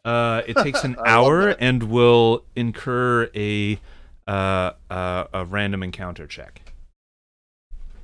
Oh, by the way, I love the description of that category.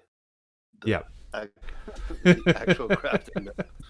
In case you weren't aware. In my writing, I'm a little bit inspired by Douglas Adams. Yeah, absolutely. What does it say? Oh, lovely. Great So inspiration. So that's where this irreverence comes from. Many hearts to you, Raven. Many hearts. Douglas Adams' favorite sci-fi author of all. Yeah. So and if you you know what? I'm about that. gonna drop this link actually in the stream chat as well because I've been forgetting. Yeah, there was only 7 oh of them Tony at said max. I might need to add crafting. Which is neat.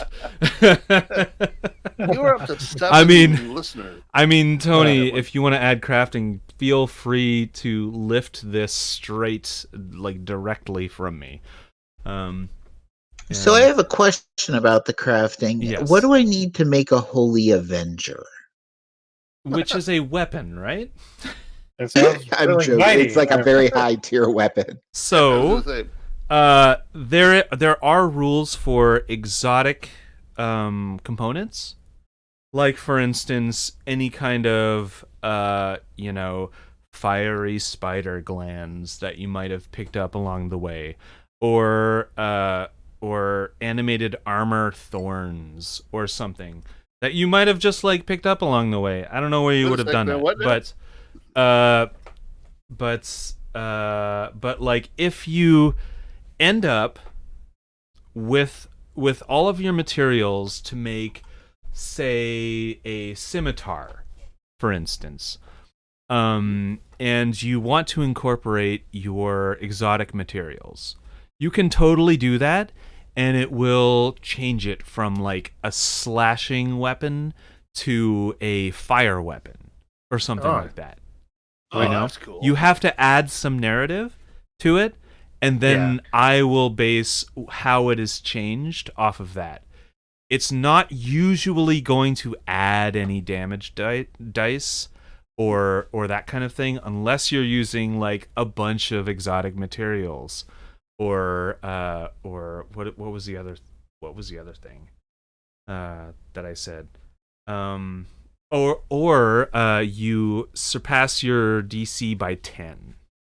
Right? If you use like a fire spider gland and you are like just pass your DC by 1,000,000, you will definitely get like an extra damage dice, and that will be like fire damage. But does that mean you can make like a?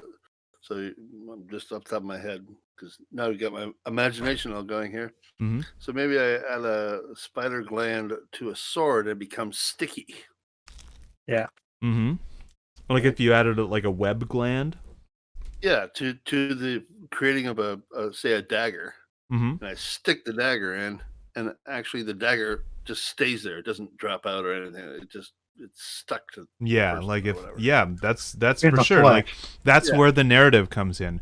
If Yeah, you like so. are trying Yeah, to make a specific kind of weapon that does a weird cool thing, absolutely narrate that and then roll your roll to do it well. yeah. And I'm saying it's like if you do it well, adding then flavor. yeah, it happens like that. Yeah, that's great. Like adding flavor to weapons is some of the best part of this game, right? That's cool. Not extra damage, but it does something fun for your character, right? It's cool. Yeah. So, by the way, I picked up 12 pieces of that animated armor. Just saying. Yeah. Sorry, what? Do I know? So this animated armor is done in this like very strongly made art deco style. So it's all these angles, and there's like certain details on it that look very, very cool. So James, yeah. So go ahead. I recognize that now as being something very important. Brain would not, and so I'm not gonna do that stuff, right? Maybe when he goes out to create something, he'll realize this might be the case scenario, but for the time being, I'm not gonna. Right, but write it down because I'm not sure that I know what you're talking about. Well, I was just joking because earlier on you said that, say you added a bit of this animated armor to something, it would make it something special. And so I just sort of retconned that and go, oh, by the way, I picked up a whole bunch more of them. Oh, right, of course. But if you want to salvage something from this particular armor, for sure, please do that. All I would say that Brain would do is if it had this, because you're saying it's Art Deco, it's more like pieces of armor, right? As like I don't know, shards of armor as it has broken apart. It's kind of just like pieces of armor on the ground. Yeah, Brain wouldn't care about that. He would want something pointy. Right. So I wouldn't pick up any extra of this stuff. Right. Yeah, and I think I have enough iron type things that I don't know that there's any advantage to me looting this thing. Right. Brain might know that in the future, but at the moment he doesn't. So, has anyone here seen Full Metal Alchemist? Yep. Sounds familiar, but no. The dude who is an animated armor in that show, that's who I'm basing all of these animated armors off of. Oh, that's cool. So he's an actual dude. He's an actual character, not like a mindless automaton. Yeah, exactly. He's so when you cut through and found a little rune on it, that's part of the character from Full Metal Alchemist. I saw the most recent. And so you if you're sitting here taking a rest for a little while, you kind of suss out that these things have a place of power, basically. That if you disrupt that place of power, they fall apart. Yeah. Oh, okay. Okay. Brain wouldn't be doing that. He'd be against the wall. So Yuma, did you have a bunch of people that you liked and stuff before you came here? What? I didn't know many people. Oh. You with cat people? Like Spring? Like the Tabaxis? No, bigger. Bigger than interesting. Spring? Wow. Real big cats. Yeah, Big cats. Did they have long, sharp teeth? Oh, I'm sure they Uh, did. Yeah. Here's the question, though. Did they roar or purr? Well, most of the time they were quiet. They probably purred when they were content, but roared when they were trying to show something. Okay. They would be quiet and then pounce. So you're gonna stay with us for a while? Yeah. Your new pack. Yay! Is that a good thing? I look at Tabaxi. Sorry, Spring. Being a pack's a good thing, right?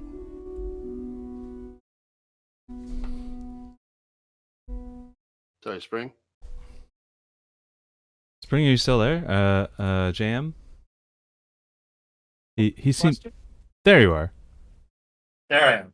Sorry, I walked away for a second, but I could still hear you. But Right. well, sorry though. What was the question? Yuma was saying pack's a good thing, right?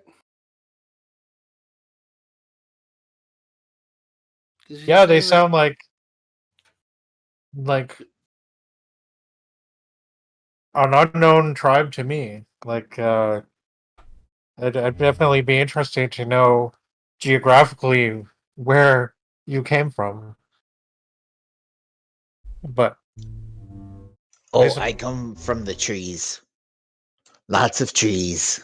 well, me too. But I feel like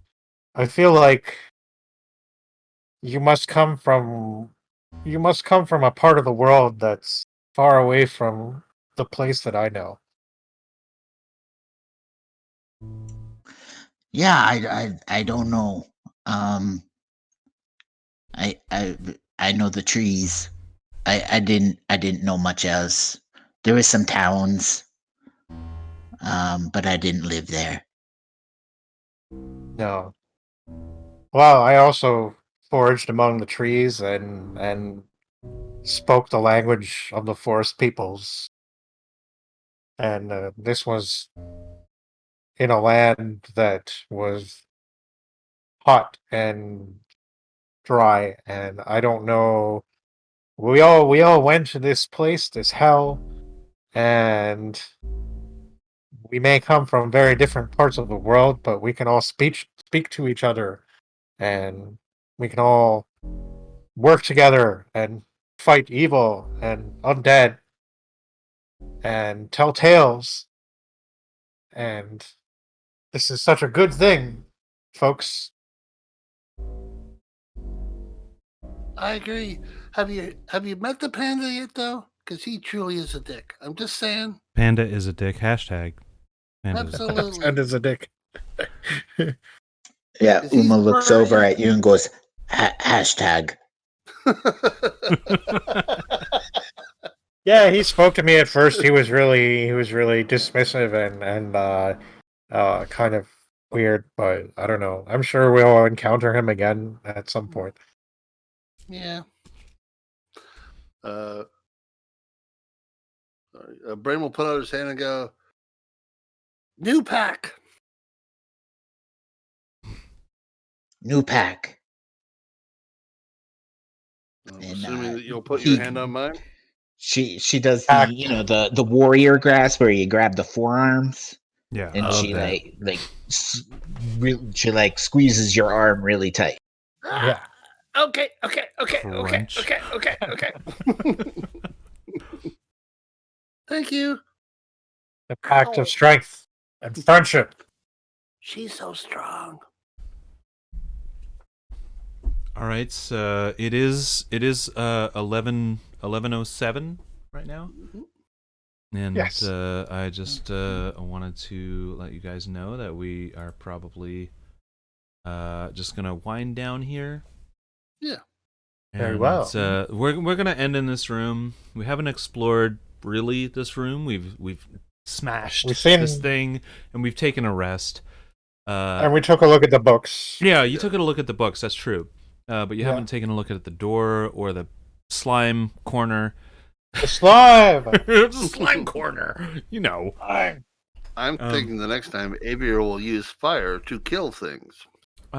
Indeed. Probably. Yeah. Yeah. I did 1 hit point of damage this whole night.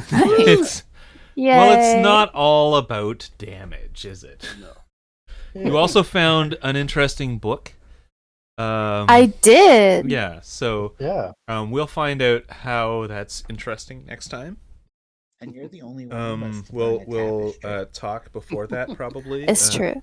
We'll PM each other or whatever. Okay. And figure out about that book. And Spring too. Spring found something that is I have a fictional book but about useful. So an ancient civilization. Yeah, some ancient civilization. Now, I think we did establish that it was fictional. So this writing is about an ancient civilization. Yes, but it's a symbolic. It's a symbolic somehow like representation. symbolic, and you gain some kind of knowledge from it. Yeah, It's it's the a depiction of their religious / legal system, but it's done in such a way that it appears like fiction. It's basically like Socrates or something. Yeah. Ooh, Yeah. that's way better than the Bible. Yeah. So Uma and Brain, I just wanted to give you a chance to roll on these bookshelves as well, if you're interested in books at all.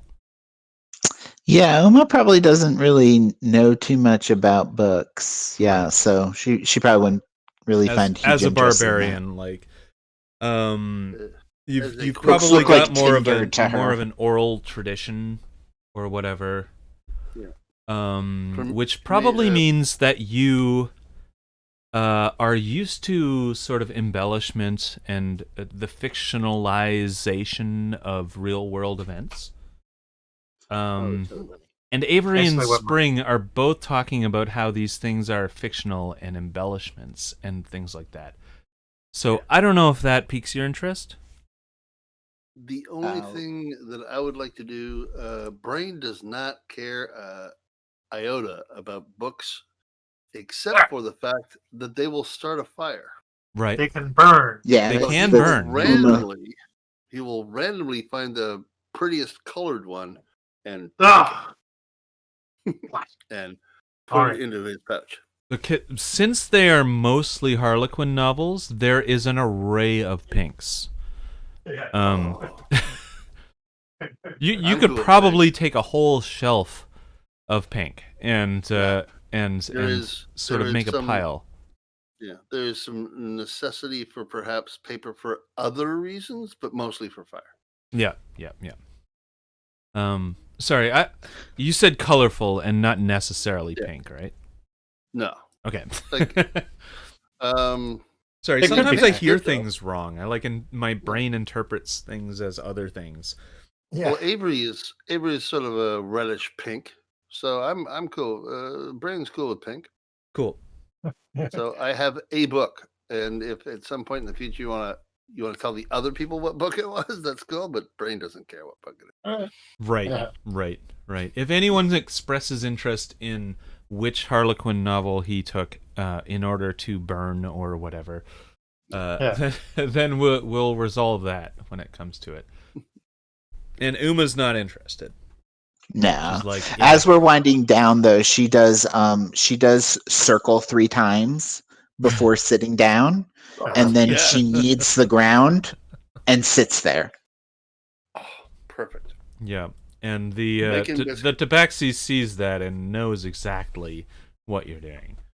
What that is. Yeah, the sort of circling cat motion before you lay down to You rest. settle down somewhere. Yeah. By the way, Raven, thank Yep. you so much for tonight. That was a blast. Yeah, no Yeah, problem. really cool. That was fun. I'm just going to end the stream sort of properly, and I'm glad I'm glad that everybody had a good time, and I hope that the 3 people who watched No, had there was up a to good 7 at time one point. too. There were 7 people listening to us. We're a fun group of people. Come Yep. back. Yep. Absolutely. Good. I'm glad.